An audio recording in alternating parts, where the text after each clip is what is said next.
বান্দা যখন আল্লাহর দরবারে দুয়া উঁচু করে চোখের পানি ফেলে দেয়, মুসলিম শরীফের হাদিসের ভিতরে এসেছে, গভীর রাতের তৃতীয় অংশে আল্লাহ রাব্বুল আলামিন প্রথম আকাশে আসেন আর ডেকে বলেন, পৃথিবীতে আছো নাকি কেউ গুনাহ করে জীবন বরবাদ করে দিয়েছো, আমার কাছে মাপ চাও। ঋণগ্রস্ত আছো, অসুস্থ আছো, অপমানিত আছো, কে আছো মাজলুম, আমাকে ডাকো, আমার কাছে বলো, আমি ডাকের সাড়া দেব, জীবনের আশা পূরণ করে দেব। ওই সময় যেই সমস্ত লোকেরা কাঁদে তাহাজ্জুদের নামাজ পড়ে, আল্লাহ জিজ্ঞেস করেন ফেরেশতারা, অমুক অমুক দেশ অমুক অমুক বান্দারা কাঁদে কেন? ফেরেশতারা বলে, রব্বুল আলামিন তুমি তো ভালো করে জানো। আল্লাহ বলেন, জানি, তবুও তোমাদের মুখে শুনতে চাই। তারা বলে, রব্বুল আলামিন তোমার এই বান্দা গুনাহ করেছি, গুনার জন্য মাফ চায়, জাহান্নাম থেকে বাঁচতে চায়। আল্লাহ পাক বলেন, ফেরেশতারা আমার এই বান্দারা আমারে দেখেছে নাকি? বলে দেখে নাই। বলে আমার দোজখ দেখেছে নাকি? বলে না, তাও দেখে নাই। আমার বেহেশত দেখেছে নাকি? বলে না, তাও দেখে নাই।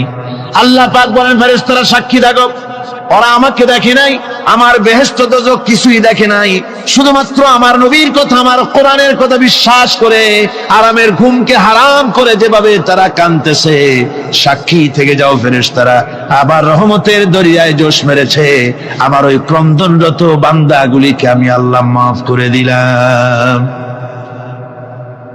সুতরাং মুমিন বান্দা যারা, আল্লাহর মুমিন বান্দা যারা, এই ঈমানের কোয়ালিটি, এটাও হতাশায় নিরাশায় ভেঙে পড়বে না। গুনাহ তো মানুষই করে, গুনাহ হয়ে গেছে, মাপ চাও। তোমার গুনাহ কদ্দুর? তোমার গুনাহ যদি হয় পাহাড় সমান, আল্লাহর রহমত আকাশ সমান। জাহান্নামের কঠিন শাস্তি থেকে বাঁচতে হলে আল্লাহর প্রতি ঈমান আনতে হবে। আর ঈমান আনলে যে কোয়ালিটিগুলি হওয়া উচিত, সেগুলি আমি আপনাদের সামনে আলোচনা করছি। এরপর আরেকটি কোয়ালিটি হবে মুমিনের, তা হলো কঠোর কঠিন বিপদে অবিচল থাকবে, বিপদে ভেঙে পড়বে না। বিপদ আপদ, শত্রুতা, ক্ষয় ক্ষতি যা কিছু হয় সবই আল্লাহর পক্ষ থেকে, এটা মেনে নিতে হবে এবং ধৈর্য ধারণ করতে হবে। বিপদ মুসিবত শুধু উম্মতের জন্য নয়, দুনিয়ার সমস্ত নবীদের বিপদ এসেছে, হয় নাই? নবীদের বিপদ আসে নাই? কোরআনে কারীম থেকে শুনুন, আল্লাহ রাব্বুল আলামিন বলেন, وَكَذَلِكَ جَعَلْنَا لِكُلِّ نَبِيٍّ عَدُوًّا مِنَ الْمُجْرِمِينَ। আল্লাহ পাক বলেন, এমনি করে আমি সকল নবীদের শত্রু বানিয়ে দিয়েছি সব পাপিষ্ঠ আর অপরাধ প্রবণ লোকদেরকে। প্রত্যেক যুগে নবীদের শত্রু ছিল, প্রত্যেক যুগে নবীদের কি ছিল? শত্রু ছিল। সে শত্রু কারা ছিল? আল্লাহ পাক বলছেন, নবীদের শত্রু ছিল পাপিষ্ঠ আর অপরাধ প্রবণ লোক, এরাই ছিল নবীদের দুশমন। রাসূলগণের অবস্থা যদি এই হয়, তাহলে তার উম্মত, ওই দিনের ধারক বাহক যারা, তাদের বুঝি বিপদ আপদ হবে না নাকি? হবে কিনা? তো ইসলামের বিরোধিতা যারা করে, কোরআনের পরিভাষায় বলা হয়েছে ইসলামের দুশমন, নবীদের দুশমন।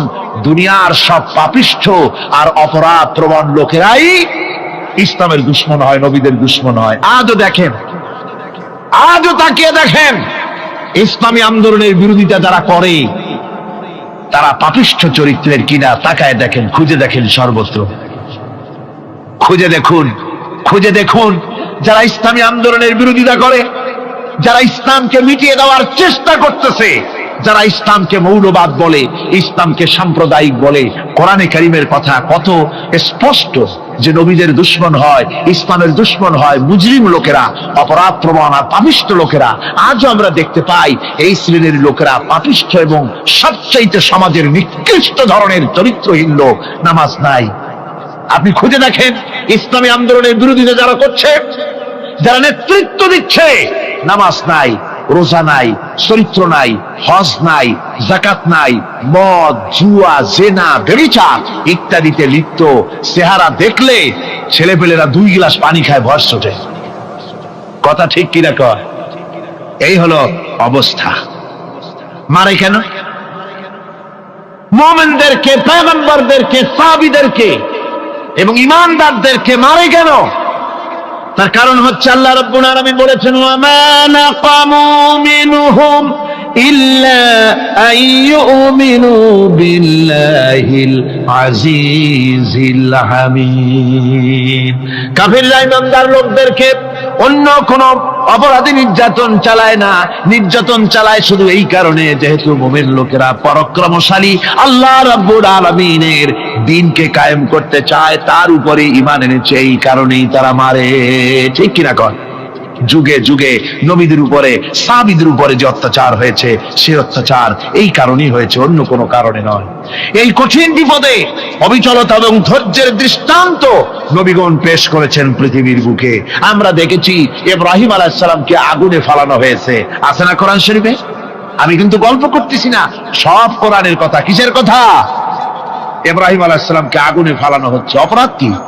অপরাধ হচ্ছে হযরত ইব্রাহিম আলাইহিস সালাম দাওয়াত দিয়েছেন লা ইলাহা ইল্লাল্লাহ।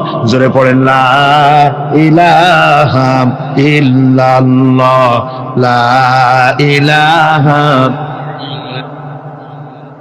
লা ইলাহা ইল্লাল্লাহ মুহাম্মাদুর রাসূলুল্লাহ। হযরত ইব্রাহিম আলাইহিস সালাম দ্বীনের দাওয়াত দিয়েছেন, এক আল্লাহর দাওয়াত দিয়েছেন, ঈমানের দাওয়াত দিয়েছেন। আর কোন অপরাধ ছিল না। নমরুদ সহ্য করতে পারল না। কোরআনে কারীমের মধ্যে সব কথাগুলি আল্লাহ পাক এই জন্য বিধৃত করেছেন, এই জন্য কোরআনে কারীমের মধ্যে সব কথা উঠায় দিয়েছেন, যাতে করে মুমিনেরা বিপদ আসলে পরে যেন ঘাবড়ে না যায়। ইব্রাহিম আলাইহিস সালামকে আগুনে ফালানো হচ্ছে। ফেরেশতা বলছে, ইব্রাহিম তোমারে আগুনে ফালায় দাও হতেছে, আমার কাছে সাহায্য চাও, আমার কাছে ক্ষমতা আছে, আগুনগুলো উঠাইয়া নমরুদের বংশ জ্বালায় দেব। হযরত ইব্রাহিম ফেরেশতার কাছে সাহায্য চাইছিলেন নাকি? তিনি বললেন, ফেরেশতা তোমার কাছে সাহায্য কেন চাইব? আমি তো এমন কোন অন্ধ আল্লাহর ইবাদত করি না যেই অন্ধ স্রষ্টা তার গোলামের দুঃখ দুর্দশা না দেখেন। আমি তোমার কাছে সাহায্য চাইব না। হযরত ইব্রাহিম আলাইহিস সালাম পাশ করলেন। কি বলেন, পাশ করছেন না? ঈমানের পরীক্ষায় পাশ।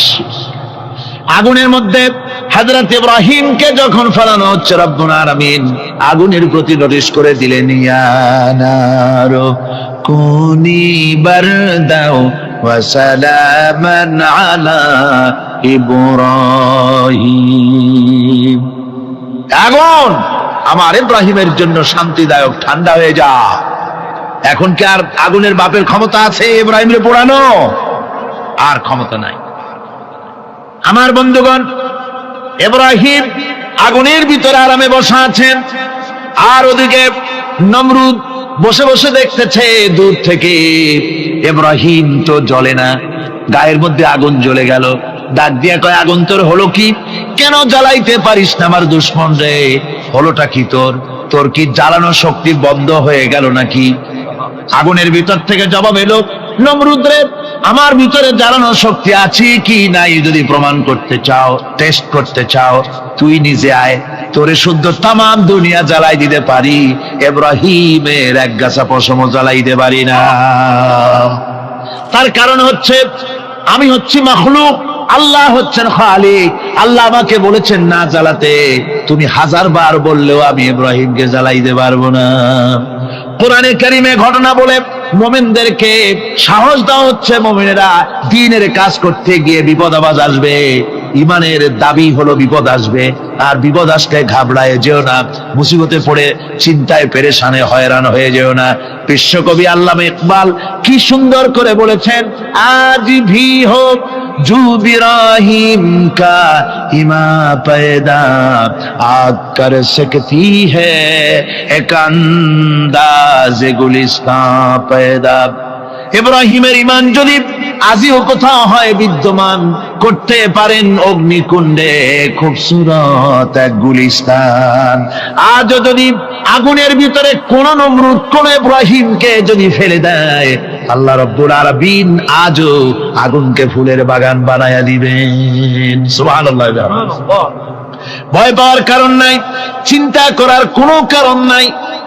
আমার বন্ধুগণ, হযরতে হুদ আলাইহিস সালামকে যখন সমাজের লোকেরা, রাষ্ট্রের লোকেরা ঘিরে ফেলে দিল, সমাজ শক্তি, রাষ্ট্র শক্তি যখন তাকে ঘিরে ফেলে দিল, ষড়যন্ত্রের পাহাড় তুলে দিল, তারে মেরে ফেলে দিবে, হযরত হুদ দেশ থেকে তা পালায় গেলেন না, ভয় পেলেন না।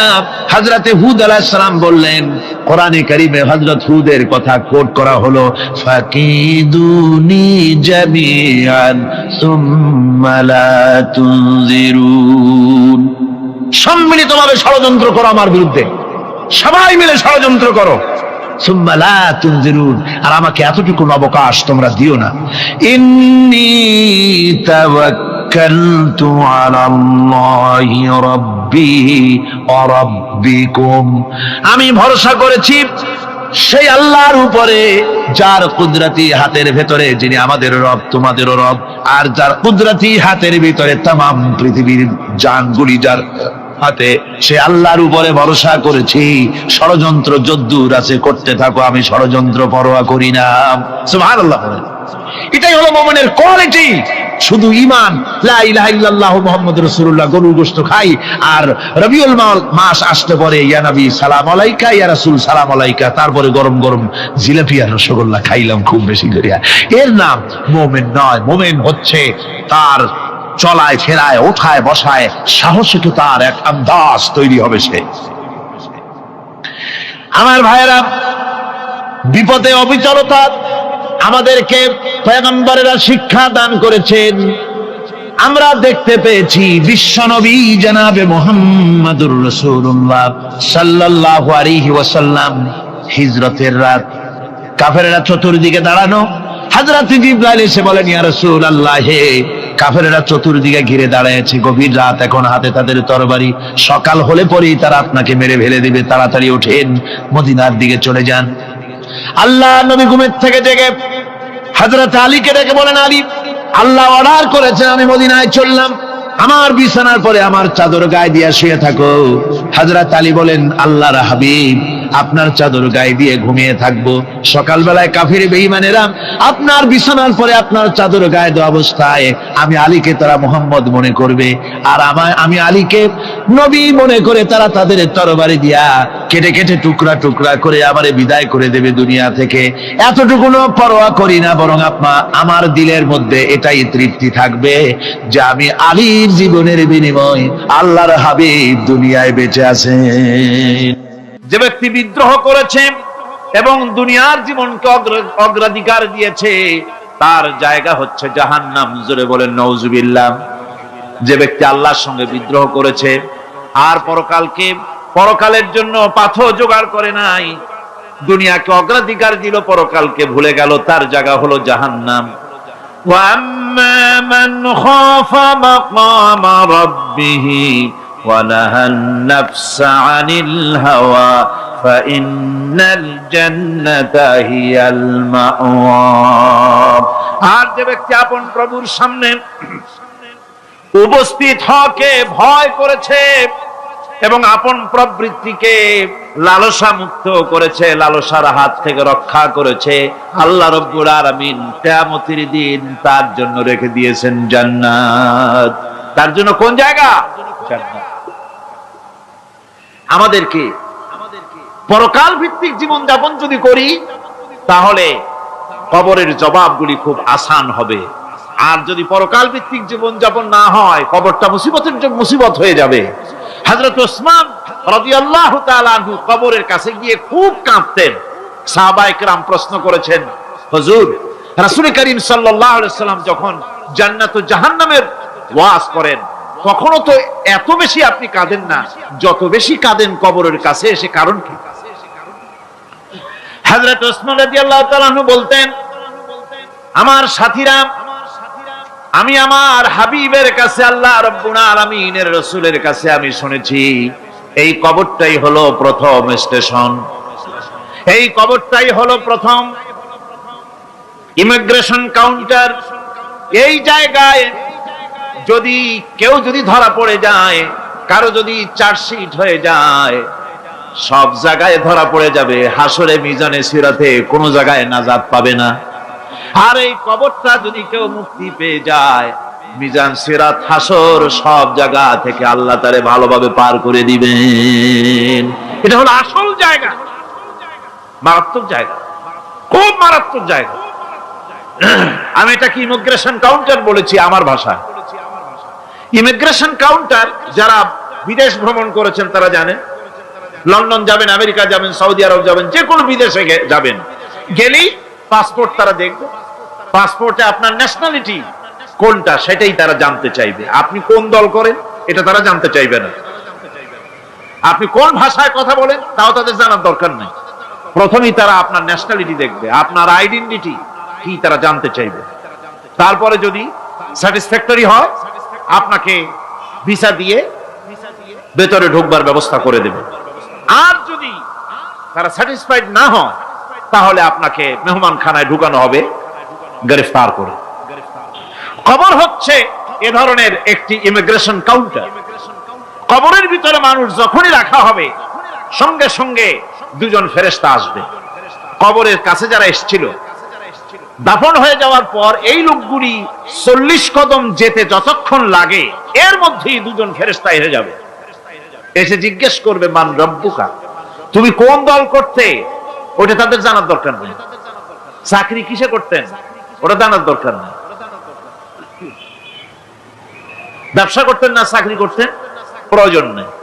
প্রথমেই জিজ্ঞাসা করা হবে ন্যাশনালিটি, প্রথমেই জিজ্ঞাসা করা হবে তার ন্যাশনালিটি সম্পর্কে, তার আইডেন্টিটিটা কি, এবং সেটাকে সত্যায়িত করার জন্য, বোঝার জন্য 3টি প্রশ্ন। প্রথম প্রশ্ন, মান রব্বুকা ওয়া মা দীনুকা ওয়া মান নাবিয়ুকা, তোমার রব কে, তোমার দ্বীন কি, তোমার নবী কে। যদি এই ব্যক্তি বেঈমান হয়, মুনাফিক হয়, সে বলবে হায় হাতা লা আদরি, হায় হাতা লা আদরি, জানি না আমার রবকে, আমি জানি না। তোমার দিন কি, দিন কারে কয় বুঝি না। এরপরে আল্লাহর নবী জনাবে মুহাম্মদ রাসূলুল্লাহ সাল্লাল্লাহু আলাইহি ওয়াসাল্লাম কে দেখানো হবে, বলা হবে মা কুনতা তাকুলু ফি হাদার রাজুল, এই ব্যক্তি সম্পর্কে তোমার ধারণা কি নিকে? বলবে আমি চিনি না। নাউযুবিল্লাহ। বাস, এরপরে তার যা হবার তাই শুরু হয়ে যাবে। আর যদি বান্দাটা মুমিন হয়, প্রশ্ন করা হবে মান রব্বুকা, জবাব দেবে রব্বি আল্লাহ, আমার রব আল্লাহ রাব্বুল আলামিন। ওয়া মা দীনুকা, দীনুনা ইসলাম, আমার দিন হচ্ছে ইসলাম। এরপরে আল্লাহর নবীকে দেখানো হবে। কয়েক রকমের বর্ণনা আছে। কোন বর্ণনায় আছে হুজুরের আকারে দেখানো হবে, অথবা রাসূলকে সরাসরি দেখানো হবে। বলা হবে মা কুনতা তাকুলু ফি হাদার রাজুল, এই লোকটি সম্পর্কে ধারণা কি? মুমিন ব্যক্তি বলবে হাদা নবিয়ুনা মুহাম্মাদুর রাসূলুল্লাহ সাল্লাল্লাহু আলাইহি ওয়াসাল্লাম, ইনি আমার তো সেই নবী মুহাম্মাদুর রাসূলুল্লাহ সাল্লাল্লাহু আলাইহি ওয়াসাল্লাম। আমরা যেন এই রকমের জবাব দিতে পারি, আল্লাহ কবুল করো। সকলে জোরে বলেন আমিন। জবাব হয়ে যাওয়ার পর গায়ব থেকে আওয়াজ আসবে, ফাফরিশু বিল জান্নাতি ওয়ালবিসু বিল জান্নাহ, ও আমার ফেরেশতারা আমার এই বান্দাকে জান্নাতের পোশাক পরায়া দাও আর কবরটাকে জান্নাতের বিছানা বিছায়া দাও। জান্নাতের পোশাক পরায় দাও, জান্নাতের বিছানা বিছায়া দাও। ইলা মাদ্দা বাসারিহি, তার চোখের দৃষ্টি যত দূর যায় কবরটা ততটা প্রশস্ত করে দাও। এরপর বেহেশতের পোশাক পরাইয়া, বেহেশতের বিছানা বিছায়া ফেরেশতা বলবে নূম কানাউমুল উরুস, ঘুমিয়ে যাও। দুলামিয়া যেমন বাসর সজ্জায় নতুন বউ নিয়ে আরামে ঘুমায়, এরকম আরামে ঘুমায় যাও। ইলা ইয়াউমিল কিয়ামা, কিয়ামত পর্যন্ত ঘুমায় থাকবে, আরামে ঘুমিয়ে থাকবে। এরপরে সিংহায় ফুৎকার হবে, সিংহার ফুৎকারের আওয়াজে তার ঘুম ভেঙে যাবে। বলবে ইয়া ওয়াইলানা মান বা'থানা মিন মারকাদিনা, হায় আফসোস, আমার এত আরামের ঘুম থেকে কে আমাকে জাগ্রত করলো, আমার ঘুমটারে নষ্ট করলো কে? আওয়াজ আসবে হাযা মা ওয়াদার রহমান ওয়া সাদাকাল মুরসালুন, এটা হচ্ছে রহমানের সেই ওয়াদা, আর মুরসালিনরা নবীরা সত্য কথাই বলেছিলেন, সেই কিয়ামত অনুষ্ঠিত হচ্ছে। আমার বন্ধুগণ, সেজন্য এই দুনিয়ার মোহে পড়ে থাকলে পরে দুনিয়ায় যারা অগ্রাধিকার দিবে দুনিয়াকে পরকালের তুলনায়, জবাব দিতে পারবে না কবরের ভিতরে গিয়া। আর যারা পরকালকে অগ্রাধিকার দিবে, দুনিয়ার চাইতে পরকালকে বেশি অগ্রাধিকার দেবে, আর আল্লাহর ভয় কলিজার ভিতরে রাখবে, কবরের জবাব সঠিকভাবে দিতে পারবে, কিয়ামতের দিন আল্লাহ রাব্বুল আলামিন তাদের জন্য জান্নাত দান করবেন। জোরে বলেন আমিন। দুনিয়াটা হচ্ছে দুনিয়া যেখানে আমরা আছি। আমি আগেই বলেছি দুনিয়া হচ্ছে আদনা শব্দ থেকে এর উৎপত্তি হয়েছে। তুচ্ছ, নিকৃষ্ট, এটার দাম নাই, এটার মূল্য নাই। হযরত ইবনে কাইয়িম রাহিমাহুল্লাহ নওয়ারাল্লাহু মারকাদাহু ওয়া জাআলাল জান্নাতা মাথওয়াহু, হযরত ইবনে কাইয়িম তিনি বলছেন, সুন্দর করে বলছেন দুনিয়া সম্পর্কে, মা মাদা ফিদ দুনিয়া আহলামুন ওয়া মা বাকিয়া মিনহা আমানি ওয়াল ওয়াক্তু বাইনাহুমা দাইউন। মা মাদা ফিদ দুনিয়া আহলামুন, জীবনের যে অংশ ফেলে এসেছি সেটা আজ একটা স্বপ্ন। ওয়া মা বাকিয়া মিনহা আমানি, আর জীবনের যে অংশ সামনে বাকি আছে সেটা এখন একটা আকাঙ্ক্ষা। ওয়াল ওয়াক্তু বাইনাহুমা দাইউন, আর এর মাঝখান থেকে সময় সব চলে যাচ্ছে। কত বড় কথা চিন্তা করেছেন? জীবনের যে অংশ ফেলে এসেছি তা আজকে স্বপ্ন, তা আজ কি বলেন? স্বপ্ন।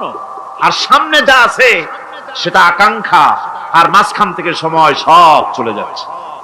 এরপরে তিনি বলছেন, ওয়ামান ইয়াসহাবিদ দুনিয়া ইয়াকুন মিসলা কাবিদিন আলাল মাই খালাতুহু ফুরুজুল আসাবিঈ। দুনিয়াদারের অবস্থা হচ্ছে এই, কেউ যদি দুই হাতে পানি খামসায় ধরে, দুই হাতে কি ধরছে বলেন? দুই হাতে পানি খামসায় ধরেছে, খুব মজবুত করে ধরেছে, দুই মুঠ পানি, বলেন থাকবে কতটুকু? কতটুকু থাকবে?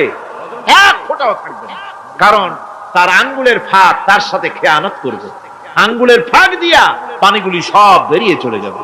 সুতরাং দুনিয়া যারা চায় তারা ঠিক পানি খামসায় ধরলে পানি যেমন হাতের ভেতর থেকে খেয়ানত করে চলে যায়, যারা দুনিয়া চায় দুনিয়াও তাদেরকে এভাবে ফাঁকি দিয়ে চলে যায়। তবুও দুনিয়ার মায়া মানুষের এত বেশি। আল্লাহর নবী বলেন, লাউ কানা লি ইবনি আদামা ওয়াদিন মিন যাহাবিন লাহাব্বা ইয়াকুনা লাহু সারিন। এই পৃথিবীতে যদি কাউকে একটা মাঠ ভরে যদি সোনা দেওয়া যায়, লোকটা বলবে রব্বুল আলামিন, আমি যদি আরেকটা মাঠ এরকম সোনা ভরা পেতাম। দ্বিতীয় আরেকটা মাঠ দেওয়া হলে আবার বলবে যদি তৃতীয় আরেকটা মাঠ সোনা ভরে যদি পেতাম। নবীজি বলেন, ওয়ালা ইয়ামলাউ জাওফু ইবনু আদামা ইল্লা তুরাব। মানুষের পেট 3.5 হাত মাটি ছাড়া, কবরের মাটি ছাড়া মানুষের পেট ভরবে না। আরো চাই, আরো চাই, চাওয়ার কোনো শেষ নাই। মানুষ এভাবে করে দুনিয়ার মহব্বতে এমনি পাগল হয়ে যায়, শুধু দুনিয়ার মহব্বত, পরকালকে বেমালুম ভুলে যায়। আমি কিন্তু এই কথা বুঝাতে চাই নাই যে পরকালের মহব্বতে, পরকালের ভয়তে বা পরকালের জন্য দুনিয়া আপনি বাজার ঘাট, বেচা কিনা, ব্যবসা বাণিজ্য সবকিছু ভুলে যান, না তা নয়। ভুল বোঝার কোনো কারণ নাই। পরকালকে অগ্রাধিকার দিতে হবে, মানে দুনিয়াটা চিরস্থায়ী জায়গা নয়। চিরস্থায়ী হচ্ছে কোনটা? আখিরাত। চিল্লা এখন কোনটা? সুতরাং এখানে যা করতে হবে, আখিরাতে জবাবদিহিমূলক জীবন যাপন করতে হবে। আপনি ব্যবসা করবেন, ওজনে কম দিতে পারবেন না, আপনি খাদ্যে ভেজাল দিতে পারবেন না, চুরি করতে পারবেন না, ডাকাতি করতে পারবেন না, জেনা করতে পারবেন না, বদমাশি করতে পারবেন না, মদ খেতে পারবেন না, সন্ত্রাসী হতে পারবেন না, হাইজ্যাকার হতে পারবেন না, চাঁদাবাজ হতে পারবেন না, মুনাফাখোর হতে পারবেন না, আপনি চোরা কারবারি হতে পারবেন না, ঘুষখোর হতে পারবেন না, সুদখোর হতে পারবেন না। এই সব কাজ পরকালকে বিশ্বাস করলেই এ সমস্ত কাজ থেকে মানুষ বিরত থাকতে পারে। কথা ঠিক কিনা? এটাই হচ্ছে। সুতরাং এই পৃথিবী থাকবে না, এটা কি চিরকাল থাকবে? না, এর একটা পরিসমাপ্তি ঘটবে।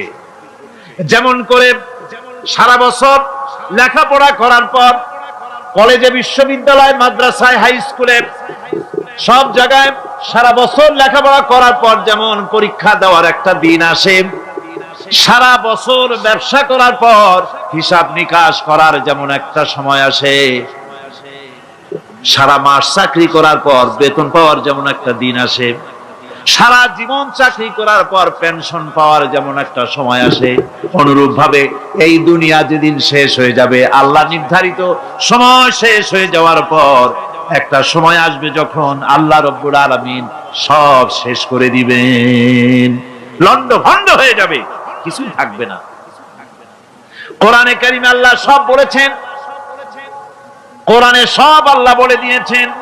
আল্লাহ পাক বলেন এই পৃথিবীর সব কেমন ভাবে ধ্বংস হবে তার চিত্র আল্লাহ পাক কোরআনে কারিমে তুলে ধরেছেন। ইযাস সামাউ ফাতারাত ওয়া ইযাল কাওয়াকিবু তাসারাত ওয়া ইযাল বিহারু ফুজ্জিরাত ওয়া ইযাল কুবুরু বু'সিরাত। যখন আকাশসমূহ দীর্ঘ বিদীর্ণ হয়ে যাবে, তারকাগুলি বিক্ষিপ্ত হয়ে ছিটকে পড়বে, আর সমুদ্রগুলি উচ্ছ্বসিত হয়ে পড়বে, কবরগুলি সব তার ভেতরে যা আছে উদ্গীরণ করে দেবে, তারকাগুলি স্থিমিত হয়ে যাবে। এরপরে সমস্ত আকাশগুলি কাতাইয়িস সিজিল্লিল কুতুব, কিতাবের পৃষ্ঠার মতো একটার পরে একটা ঠাস ঠাস করে পড়তে থাকবে, চূর্ণ বিচূর্ণ হয়ে ভেঙে চুরে একাকার হয়ে যাবে। পাহাড়গুলিকে উড়িয়ে দেওয়া হবে, চন্দ্র এবং সূর্য একাকার হয়ে যাবে। আল্লাহ রাব্বুল আলামিন বলেন ফাইদা বারিকাল বাসার ওয়া খাসাফাল কমার ওয়া জুমিআশ শামসু ওয়াল কমার। চক্ষু যখন বিস্ফারিত হয়ে যাবে, চাঁদ যখন তার আলো হারিয়ে ফেলবে, সূর্য যখন তার আলো হারিয়ে ফেলবে, চাঁদ আর সূর্য সব একাকার হয়ে যাবে, সেই সময়ের অবস্থাটা কি চিন্তা করো।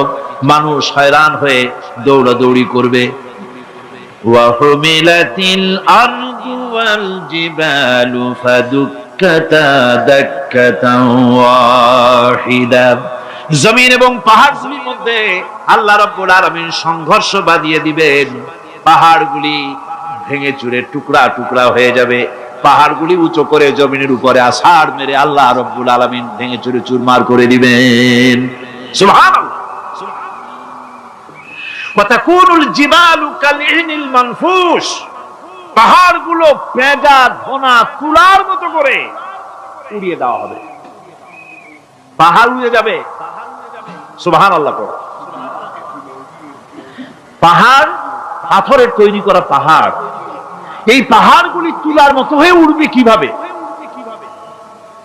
আমি এই দৃশ্য নিজের চোখে কিছুটা হলেও দেখছি। আজ থেকে 10 দিন আগে আমি ইতালি সফর করে এসেছি। ইতালির রাজধানী রোম। রোম প্রাচীন সভ্যতার লালন ভূমি। কোরআনে কারিমে সূরায়ে রোম রয়েছে, এই রোম সেই রোম। এখানের বাদশার কাছে রাসূল করিম সাল্লাল্লাহু আলাইহি সাল্লাম হেরাক্লিয়াসের কাছে চিঠি পাঠিয়েছিলেন, সেই রোম। 12 থেকে 15,000-এর মতো বাংলাদেশি মুসলমান সেখানে আছে। জুমার দিন, যেদিন আমি গেলাম তার পরের দিনই জুমা ছিল। জুমার নামাজ পড়লাম ভ্যাটিকানের কাছেই বিশাল মসজিদ, ইউরোপের ভিতরে সবচেয়ে বড় মসজিদ এটা। রোম ইসলামের দুশমনদের রাজধানী। সেখানে যখন আযান হচ্ছে আশহাদু আন্না মুহাম্মাদার রাসূলুল্লাহ, আমার অনুভূতির কথা আপনাদেরকে বোঝাতে পারবো না, কি অনুভূতির সৃষ্টি হয়েছে আমার ভেতরে। ভ্যাটিকানের পোপ এক পাশে, কিছু দূরেই ভ্যাটিকান, ওটা হচ্ছে গোটা পৃথিবীর সমস্ত খ্রিস্টানদের কাবা, ভ্যাটিকান। তার পাশেই বিশাল মসজিদ, সেখানে নামাজ পড়লাম। চিন্তার ভেতরে আসলো আল্লাহ রাব্বুল আলামিন তার হাবিবের নাম, তার তাওহীদ, তার রিসালাতকে কিভাবে বিশ্বময় ছড়িয়ে দিলেন।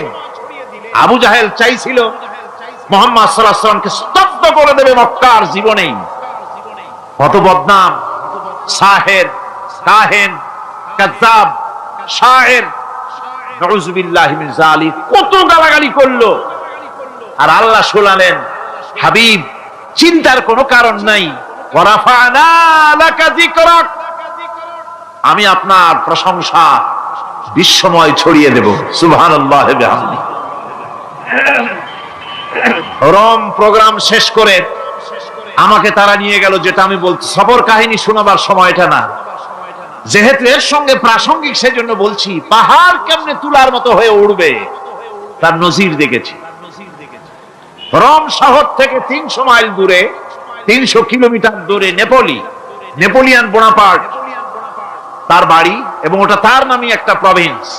ভূমধ্য সাগরের পারে ভিসুভিয়াস, পৃথিবীর সবচাইতে বড় আগ্নেয়গিরি, সেটা দেখাতে নিয়ে যাওয়া হলো আমাকে। যে পাহাড়টা পৃথিবীর মাটি থেকে তার চূড়া হচ্ছে 3 মাইল উঁচু, এর 2 মাইল গাড়িতে করে ঘুরে ঘুরে যাওয়া যায়, এরপর আর গাড়িতে যাওয়া যায় না, বাকিটুকুন যেতে হবে হেঁটে হেঁটে। পাহাড়ের উপরে অক্সিজেন কম, বেশ কষ্ট হচ্ছিল উঠতে। জীবনে প্রথম পাহাড়ে চড়েছি, জাবালে নূর, রাসূল করিম সাল্লাল্লাহু আলাইহি সাল্লামের উপরে যেখানে ওহী হয়েছিল সর্বপ্রথম। পাহাড় চড়ার একটা অভিজ্ঞতা ওখান থেকে আমার কিছুটা হয়েছিল। খুব কষ্ট হলো বাকি 1 মাইল উঠতে। যখন ভিসুভিয়াসের একদম শীর্ষে চলে গেছি, সেখানে গিয়ে আমার সাথে 15-20 জন লোক ছিল। আমি নিজে আল্লাহু আকবার বলে আমার গলা থেকে আওয়াজ বেরিয়ে গেল। আমি দেখতে পেলাম ভিসুভিয়াসের শীর্ষে বিশাল গর্ত। আমার মনে হয় গর্তটা এই মাঠের 1/4 হবে, এই মাঠের 1/4 হবে গর্তটা। সেই গর্তটার গভীরতা হচ্ছে 1.5 কিলোমিটার। এইখান থেকে পাথরগুলি উত্থিত হয়েছে, আগ্নেয়গিরি পাথর আগুনে গলে লাভা হয়ে এগুলি পাহাড় বেয়ে উপচে পড়েছে, চতুর্দিকে 12 মাইল ছড়িয়ে গিয়েছে। আমার মনে পড়লো ওয়াকুদুহান নাস ওয়াল হিজারা, জাহান্নামের আগুনের ইন্ধন হবে মানুষ আর পাথর। আমি সেখানে সেজদায় পড়ে গিয়া কান্নাম আর বললাম, আল্লাহ জাহান্নামের আগুন হারাম করে দিও আমাদের জন্য। পাথর কিভাবে গললো, গলে পাথরগুলি গলে পুড়ে চতুর্দিকে পড়েছে আর ছিটকেছে, চতুর্দিকে ছিটকে পড়েছে। সেই পাথরগুলি ছিটকে ছিটকে যেগুলি পুড়ে পড়েছে, সেগুলিকে দূরে সাদা রঙের বলে মনে হয়, কোনোটা সাদা কোনোটা কালো, মনে হয় যেন তুলার মতো হয়ে পড়ে আছে চতুর্দিকে। 1944 সনে তৃতীয়বারের মতো ভিসুভিয়াস অগ্নিগিরি যে অগ্নি উৎপাত করে, তাতে আশেপাশের 12 মাইল এলাকা এফেক্টেড হয়ে যায়। পাথরগুলি গলে এভাবে বিধ্বস্ত করে দিয়েছে। এখান থেকে এখানে জোহরের নামাজ, আসরের নামাজ আমরা পড়লাম, আল্লাহর কাছে খুব দোয়া করলাম। এখনো ধোঁয়া উঠতেছে, এখনো পাহাড়ের ফাটল দিয়ে ধোঁয়া উঠছে। একজন হাত দিয়ে আমাকে বলল যে খুব গরম লাগে ধোঁয়াগুলি। ওখানকার লোকেরা বলল যে ভেতরে এখনো আগুন আছে, তবে সুপ্ত, যে কোনো মুহূর্তে আবার তা জাগ্রত হতে পারে। আমরা সেখান থেকে নেমে এলাম। একটু কিছু দূর গিয়েই সেখানে হলো পম্পেই শহর। এই পম্পেই শহরটা হচ্ছে ঈসা আলাইহিস সালামের জন্মের 2000 বছর আগে এই শহর তৈরি হয়। ঈসা আলাইহিস সালামের জন্মের 179 বছর পর ভূমিকম্প হয়। সেই ভূমিকম্পে গোটা পম্পেই শহরটা পৃথিবীর মানুষের চোখের আড়াল হয়ে যায়, ধ্বংস হয়ে যায়, মাটির তলায় গরক হয়ে যায়। আজ থেকে 200 বছর আগে মাটি খনন করতে গিয়ে এই শহর আবিষ্কৃত হয়। পুরা শহরটা খুঁড়ে তারা বের করেছে। 180 হেক্টর জমিনের উপরে এই বিশাল শহর। ঘুরে ঘুরে দেখলাম, গাড়ি চলে না সেখানে, পায়ে হেঁটে দেখতে হলো। প্রশস্ত রাস্তা। আজ থেকে 4000 বছর আগের মানুষেরা রাস্তা বানাতে জানতো পাথর দিয়ে, এবং রাস্তার দুধারে তাদের ছিল ফুটপাত, পানির ব্যবস্থা, নগরায়নের সব রকমের সুযোগ সুবিধা। তারপরে সেখানে বিচারালয়, এরপরে দোকানপাট, বাজার ঘাট, সবকিছুর ব্যবস্থা রয়েছে। বিশাল বিশাল পাথরগুলি দিয়ে পিলার তৈরি করা। ভাবলাম এই পিলারগুলি, এই পাথরগুলি তারা কিভাবে ক্রেন ছাড়া এত উপরে উঠালো কি করে, আমার মাথায় আসলো না। পাথর কেটে কেটে সুন্দর সুন্দর অঙ্কন শিল্প তারা করেছে। এরপরে ঘুরতে ঘুরতে বাদশার রাজার বাড়িতে গিয়ে ঢুকলাম। সেখানে গিয়ে দেখলাম উলঙ্গ এত মূর্তি পাথরের তৈরি করা। পাথর কেটে কেটে দেওয়ালে যৌন মিলনের এমন কোন অশ্লীল ছবি নাই যা তারা সেখানে তৈরি করে নাই। উলঙ্গ মূর্তি আর উলঙ্গ যৌন মিলনের অসংখ্য ছবি দিয়ে এই এলাকা ভরা। তখন আমি বুঝলাম আল্লাহর গজব হওয়ার কারণটা কি, এই শহরটা মাটির নিচে হরক হয়ে যাওয়ার কারণটা কি। আল্লাহ পাক জেনা ব্যভিচার যে দেশে বেশি হয় আল্লাহ পাক বরদাস্ত করে। দুশ্চরিত্র যে দেশের মানুষ দুশ্চরিত্র হয়ে যায়, জেনা ব্যভিচার বেশি হতে থাকে, আল্লাহ হরক করে দেন, গজব দেন। এই গজব এক এক সময় এক এক রকমের হয়ে আসে। কখনো মাটির নিচে দাবায় দেয়, কখনো মহামারী, কোন দেশে কলেরা, কোন দেশে জলোচ্ছ্বাস, কোথাও ভূমিকম্প, আর সর্বশেষ এই জেনা ব্যভিচারের জন্য আল্লাহ পাকের চূড়ান্ত এই যৌনতার অশ্লীলতার জন্য চূড়ান্ত গজব বর্তমান বিশ্বের জন্য এইডস। আল্লাহ পাক এই গজব দিয়েছে। বন্ধুগণ, আমি সেই জায়গা, আমি সেখানে যা দেখলাম যে আল্লাহ পাক পাহাড়গুলিকে কিভাবে উড়াবেন এটা অস্বীকার করার কোন উপায় নাই। বিশ্বাস তো করতামই, তবে হযরত ইব্রাহিম আলাইহিস সালাম যেমন বলেছিলেন, রব্বি আরিনি কাইফা তুহিল মাউতা, আয় আল্লাহ তুমি মরাকে চিন্তা করবা কেমনে। আল্লাহ পাক বলেন আওয়ালাম তুমিন, তুমি বিশ্বাস করো না? ইব্রাহিম আলাইহিস সালাম বললেন বালা, অবশ্যই বিশ্বাস করি, ওয়ালাকিন লিয়াতমাইন্না কলবি, যদি চোখে দেখতাম তাহলে আমার অন্তরাত্মা খুব ঠান্ডা হতো। আল্লাহ রাব্বুল আলামিন চোখে দেখায় দিলেন জিন্দা কেমনে মুর্দা হবে, মুর্দা কেমনে জিন্দা হবে, আল্লাহ দেখায় দিলেন। পাহাড় উড়ায় দিবেন আল্লাহ রাব্বুল আলামিন।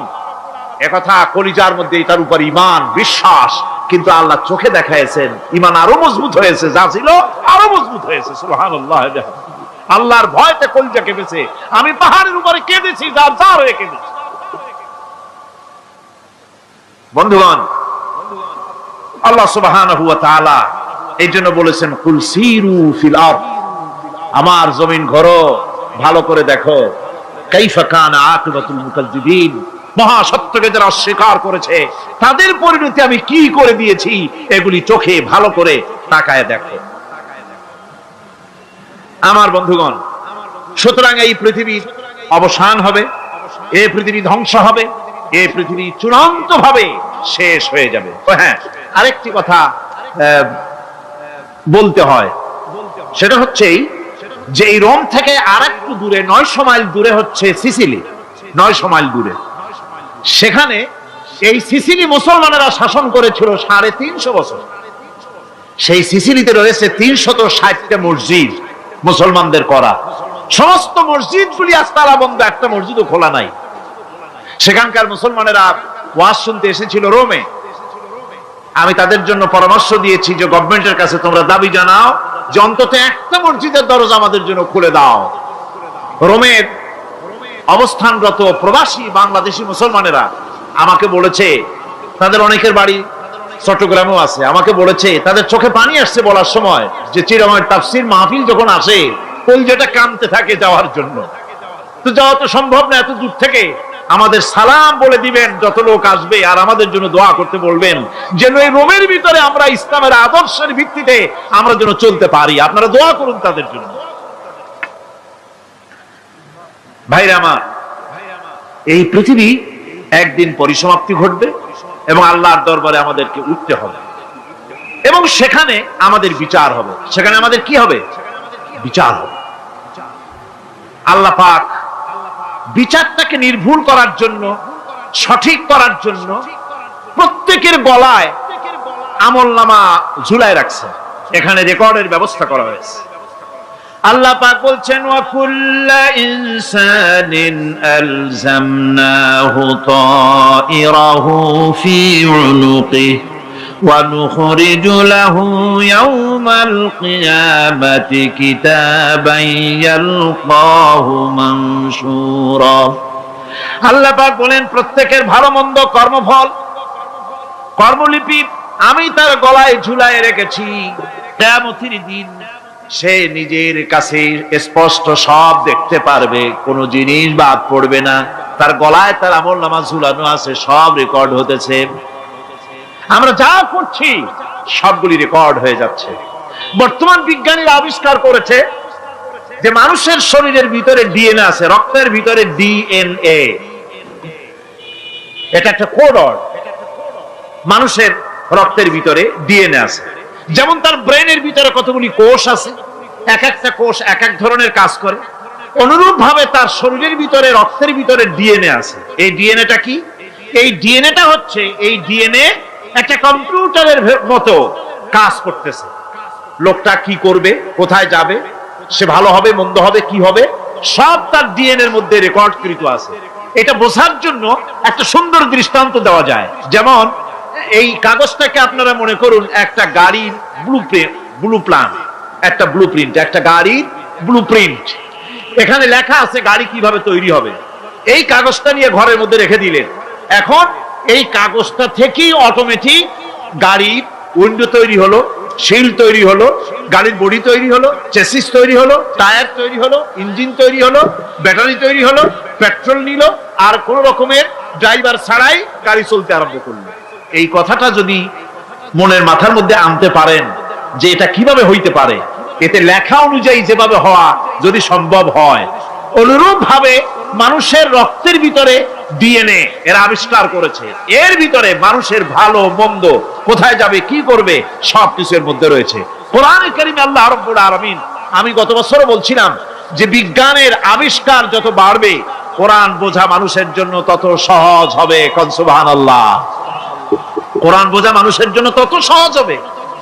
সুতরাং মানুষের গলার সাথে আল্লাহ পাক বলছেন যে একটা আমলনামা আমি ঝুলাই দিয়েছি তার গলার সাথে, সে যা করতেছে ওখানে সব লিপিবদ্ধ হচ্ছে, কম্পিউটারাইজড, কম্পিউটারের মতো এগুলি সব গ্রহণ করতেছে।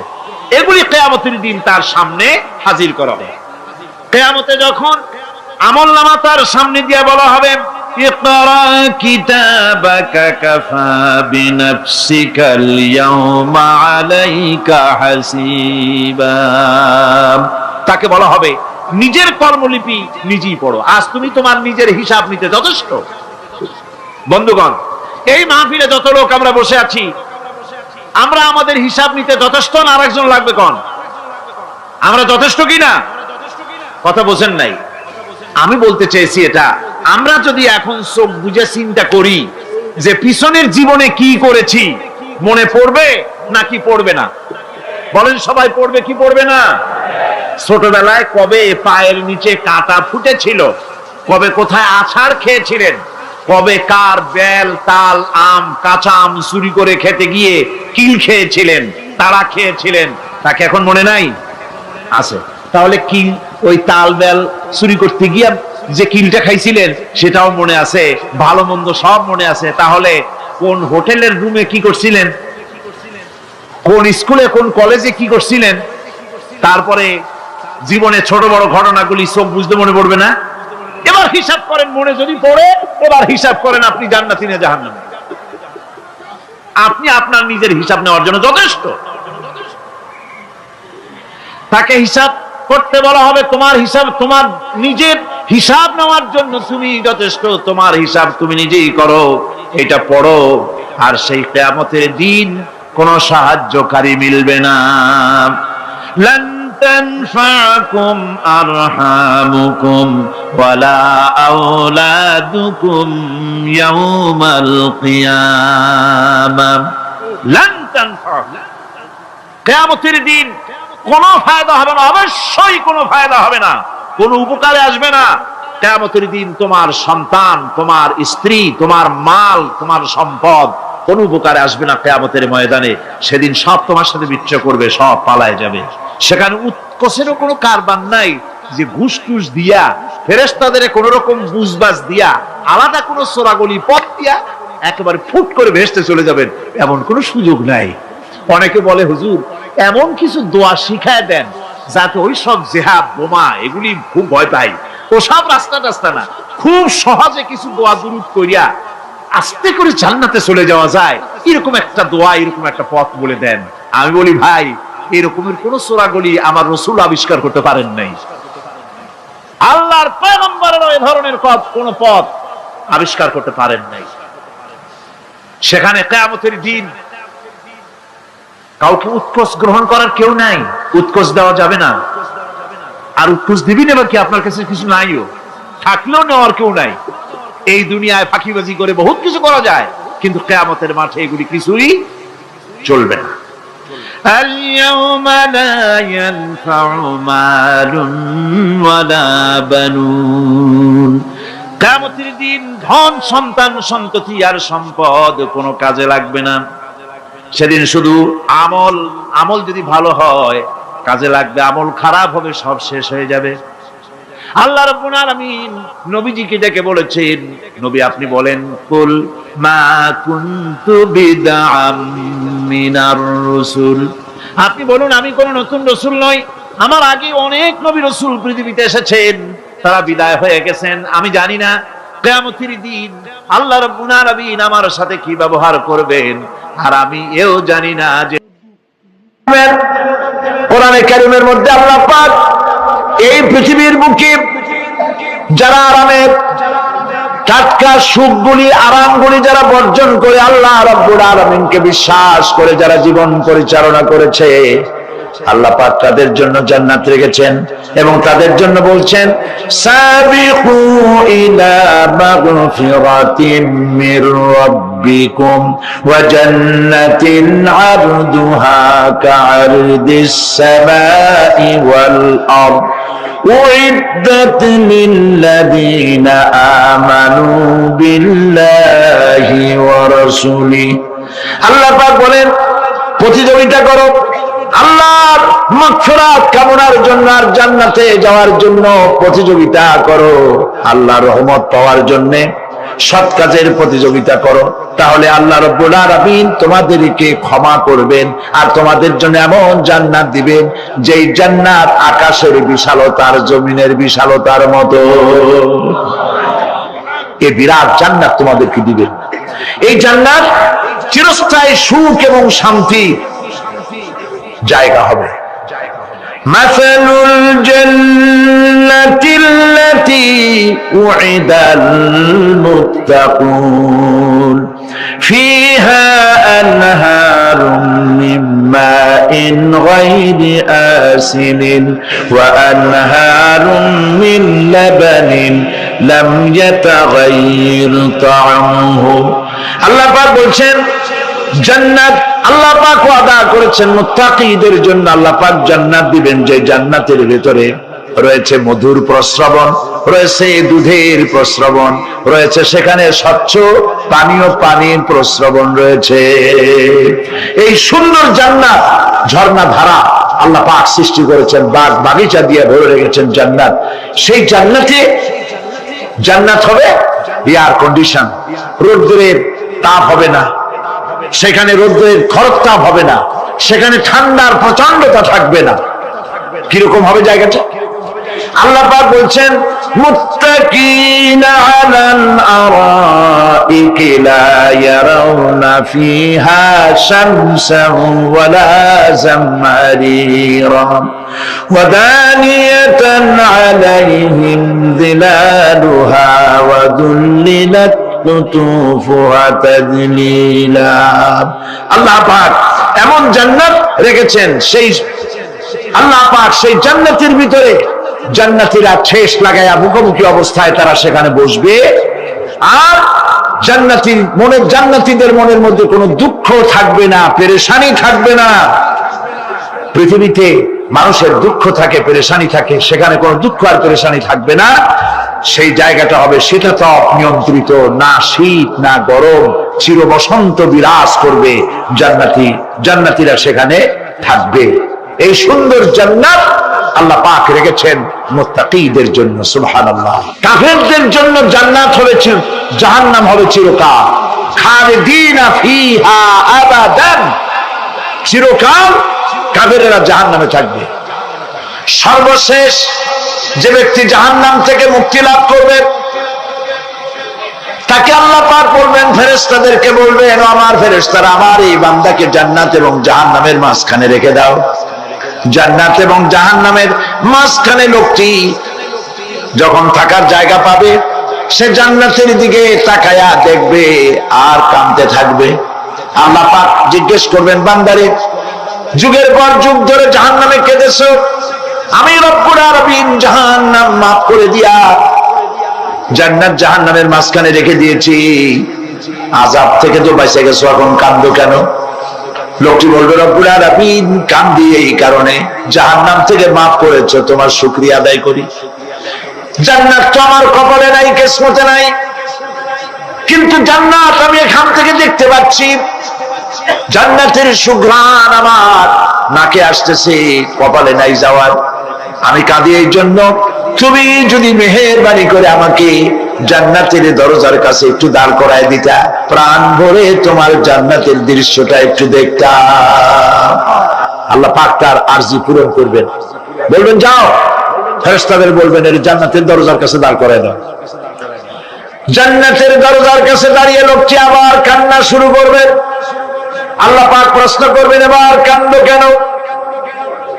লোকটি বলবে, রব্বুল আলামিন কান্দি এই কারণে, জান্নাতের এই দরজায় দাঁড়াইয়া জান্নাতের অফুরন্ত নেয়ামত কিছুই ভালো করে দেখা যায় না, শুধু অল্প জায়গা দেখি। যদি তুমি আমারে দয়া করে জান্নাতের মাঝখানে দাঁড় করায় দিতা, চতুর্দিকে তাকায়া তাকায়া দেখা কলিজারে ঠান্ডা বানাইতাম। তবে আমি ওয়াদা করি, জান্নাতের কোন নাজ নেয়ামত, কোন ফল আমি খাবো না, ধরবো না, সইব না। একটুখানি মেহেরবানি করে মাঝখানে দাঁড় করায় দাও, জান্নারে ঠান্ডা করি। আল্লাহ রাব্বুল আলামিন ফেরেশতাদের বলবেন, আমার এই বান্দারে জান্নাতের মাঝখানে দাঁড় করাইয়া দে। আল্লাহর নবী বলেন, জান্নাতের মাঝখানে দাঁড়িয়ে লোকটি আগের চাইতে আরো জোরে চিৎকার মেরে কাঁদতে থাকবে। আল্লাহ পাক বলবেন, বান্দারে কি হলো তোর? দরজার কাছে আসতে চাইছিলে, আইনা দিলাম। আবার এবার মাঝখানে আসতে চাইছো, তাও এনে দিয়েছি, আবার কান্দো কেন? লোকটি বলবে, রব্বুল আলামিন এবার কান্দি এই জন্যে, তুমি যখন দয়া করে একটিবার জান্নাতের মাঝখানে এনে আমাকে দাঁড় করায় দিয়েছো, তুমি রহমান রহিম গফুরুর রহিম, এই জান্নাত থেকে আবার হাত বাইর করে দিও না। আল্লাহ রাব্বুল আলামিন বলবেন, ও আমার বান্দারে, আমার এই জান্নাত তোর খুব পছন্দ হয়েছে নাকি? লোকটি বলবে, রব্বুল আলামিন কলিজা ঠান্ডা হয়ে গেছে, ভাবতেও পারি নাই জান্নাত এত সুন্দর। আল্লাহ পাক বলবেন, বান্দারে এরকম একটি নয়, দুইটা নয়, তোর জন্য আমি 10টা জান্নাতে এরকম রিজার্ভ করে রাখছি। সুবহানাল্লাহ। আল্লাহ পাককে ভয় করে পৃথিবীর সমস্ত পাপ থেকে যারা নিজেকে রক্ষা করবে, আল্লাহ তাদের জন্য এই জান্নাত রেখে দিয়েছেন। সুবহানাল্লাহ। সেই জান্নাতের রিসিপশন আপনারা আন্দাজ করতে পারবেন না, রিসিপশন কারে কয়? কি এর প্রধানমন্ত্রী আর প্রেসিডেন্ট 4-5টা পুলিশ আর আর্মি আসে একটা ফট করে সেলুট মারলো, বাস শেষ হয়ে গেল, এরকম না। জান্নাতীদেরকে রিসিপশন দেওয়া হবে। জান্নাতীরা যখন আল্লাহর হুকুমে জান্নাতের দিকে যেতে লাগবে, আর যখন জান্নাতের কাছে চলে যাবে, আল্লাহ রাব্বুল আলামিন শোনায় দিচ্ছেন, হাত্তা ইযা জাউহা ফুতিহাত আবওয়াবুহা ওয়া ক্বালা লাহুম খাযানাতুহা সালামুন আলাইকুম তিবতুম ফাদখুলুহা খালিদিন। সুবহানাল্লাহ। জান্নাতীরা যখন জান্নাতে প্রবেশ করার দরজার মুখোমুখি হবে, দ্বার রক্ষীগণ তখন বলবে, সালামুন আলাইকুম, আল্লাহর শান্তি তোমাদের উপরে বর্ষিত হোক। সুবহানাল্লাহ। দুনিয়ার টাটকা টাটকা সুখগুলি 2 পা দিয়ে ঠেলে দিয়েছো, টাটকা সুখগুলি গ্রহণ করো নাই, হারাম খাও নাই, আল্লাহর দ্বীন কায়েমের জন্য রক্ত দিয়েছো, জীবন দিয়েছো, কষ্ট করেছো, আল্লাহকে ভয় করেছো, আমাদের সালাম গ্রহণ করো, জান্নাতের মধ্যে ঢুকে যাও চিরকালের জন্য। সুবহানাল্লাহ। আর বাইর হওয়া লাগবে না, চিরকাল এই জান্নাতের মধ্যে তোমরা বসবাস করতে পারবে, আল্লাহ রাব্বুল আলামিনের ফেরেশতারা বলে দিবেন। জান্নাতের মধ্যে আল্লাহ পাক হুরদের সঙ্গে জান্নাতীদের বিয়ের ব্যবস্থা করে দিবেন। কোরআনে কারিমে আল্লাহ পাক বলেন, মুত্তাকিনা আলা সুরুরিন মাসফুফাতিন ওয়া যাওয়াজনাহুম বিহুরিন ঈন। সামনাসামনি ভাবে সাজানো সারি সারি আসন সমূহের উপর তারা ঠেস লাগায় বসে থাকবে, আর আল্লাহ রাব্বুল আলামিন হুরদের সাথে জান্নাতীদের বিয়ের ব্যবস্থা করে দিবেন। যেসব হুরের সঙ্গে বিয়ে হবে তাদের আল্লাহ পাক বিবরণ দিচ্ছেন কি রকম হবে তারা। লাম ইয়াতমিসহুন্না ইনসুন ওয়ালা জান। এর পূর্বে জিন এবং ইনসান এদেরকে কেউ স্পর্শ করে না। কিরকম তারা? কাআন্নাহুন্নাল ইয়াকুতু ওয়াল মারজান। যেমন ঝিনুকের ভিতরে মণিমুক্তা থাকে, এইভাবে আল্লাহ পাক তাদেরকে পবিত্র করে রেখে দিয়েছেন। আমার প্রিয় ভাইরা, আল্লাহ রাব্বুল আলামিন কোরআনে কারীমের ভিতরে বলেছেন, ফাবিআইয়ি আলা'i রাব্বিকুমা তুকাযযিবান।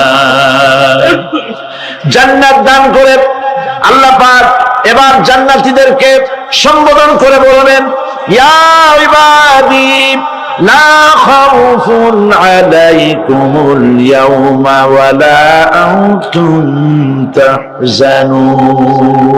হে আমার বান্দারা, লা খাউফুন আলাইকুমুল ইয়াওম, আজ আর কোনো ভয় নাই। সুবহানাল্লাহ, সুবহানাল্লাহ। আজ আর কোনো ভয় নাই, কোনো চিন্তাও নাই, আরামে এই জান্নাতের মধ্যে বসবাস করো। এরপরে আল্লাহ পাক জিজ্ঞেস করবেন, ও আমার জান্নাতীরা, আমি যেসব ওয়াদা করছিলাম আমার ওয়াদা মোতাবেক সমস্ত নিয়ামত পেয়েছো? তারা বলবে, হ্যাঁ পেয়েছি, সব নিয়ামত আপনার ওয়াদা মোতাবেক সব পেয়েছি।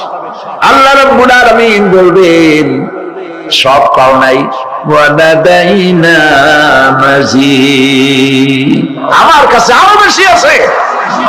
সুবহানাল্লাহ, আমার কাছে আরো বেশি আছে। জান্নাতীরা বুঝবে না সে আরো বেশিটা কি, এর থেকে আর বেশি কি।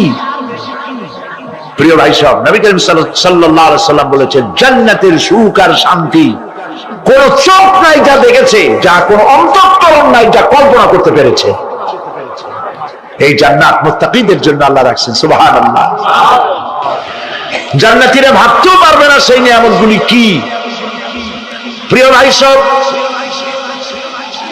সেই মুহূর্তে আল্লাহর নবী মুহাম্মদুর রাসূলুল্লাহ সাল্লাল্লাহু আলাইহি ওয়াসাল্লাম বলবেন, রব্বুল আলামিন, আমার উম্মতেরা জান্নাতীরা বুঝতে পারে নাই আপনার কাছে কি নিয়ামত আরো বেশি আছে। আমার এই উম্মতেরা জান্নাতীরা আপনার ওয়াদা মোতাবেক সব পেয়েছে, কিন্তু একটি জিনিস এখনো তাদের কিসমতে হয় নাই।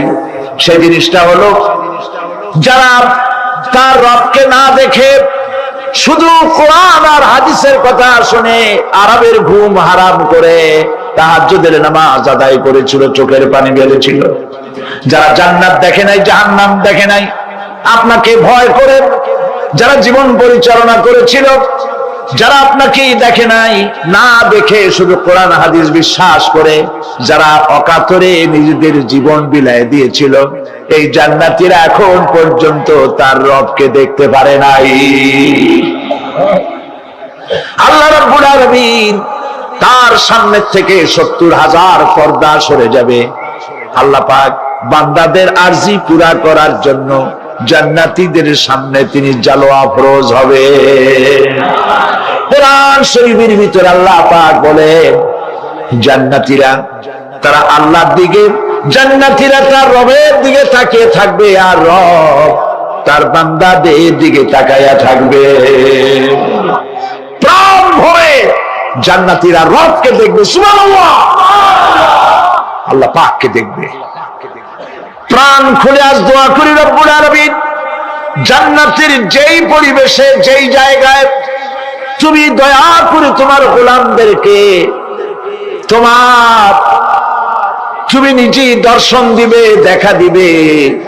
মনিব গো, ও আমাদের রব, আজ এই বিশাল জনসমুদ্র নিয়ে তোমার দরবারে আবেগ ভরা কণ্ঠে বলি, যে অনুষ্ঠানটি তুমি এমন মুবারক অনুষ্ঠান করবে যেখানে তুমি জান্নাতীদেরকে দেখা দিবে, ওই জান্নাতের কোন একটি, ওই অনুষ্ঠানের কোন একটি কোনায় কানায় আমাদেরকেও দাঁড় করাইয়া দেখার তো।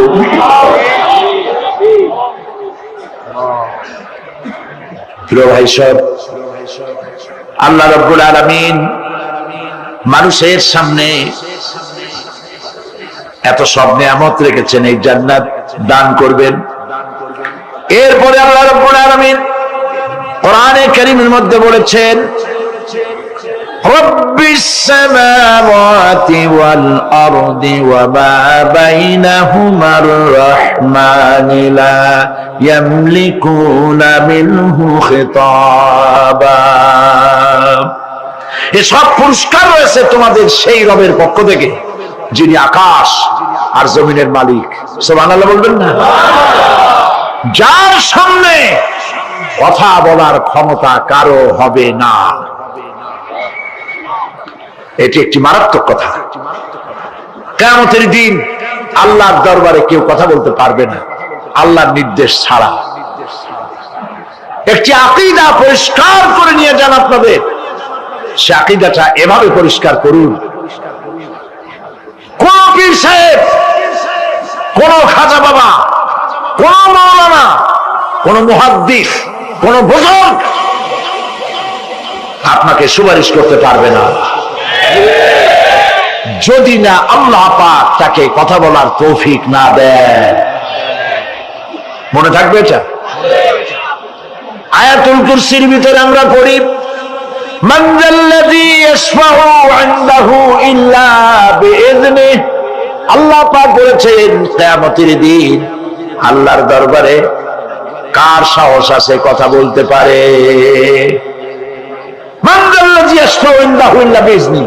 আল্লাহর ওয়াদা ছাড়া, হুকুম ছাড়া আল্লাহর সামনে কথা বলার সেদিন কেউ থাকবে না। সুবহানাল্লাহ, কেউ কথা বলতে পারবে না।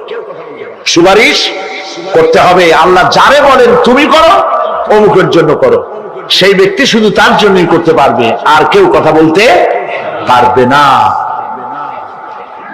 সেই কঠিন হাসরের ময়দান, যেদিন শুধুমাত্র আল্লাহ পাক কথা বলবেন, আর যারে বলতে বলবেন সেই কেবলমাত্র বলতে পারবে। সুপারিশ এটি আল্লাহ পাক কিয়ামতে পারমিশন দিলে বলা যাবে। হযরত ইব্রাহিম আলাইহিস সালাম কিয়ামতের দিন তার নিজের পিতা সম্পর্কে সুপারিশ করবেন, রব্বুল আলামিন আমার আব্বার জন্য সুপারিশ করতেছি, মেহেরবানি করে জাহান্নাম থেকে তারে আপনি রক্ষা করুন। আল্লাহ রব্বুল আলামিন বলবেন, ইব্রাহিম তোমার সুপারিশ মঞ্জুর হবে না। প্রিয় ভাই সব, একটু মাথা খাটান, চিন্তা করেন। জাতির পিতা কে? জাতির পিতা চিল্লায় বলুন, কলিজা সাফ করে ফেলুন, মুসলমানদের জাতির পিতা হাফিজ হাবিব কেউ হতে পারে না।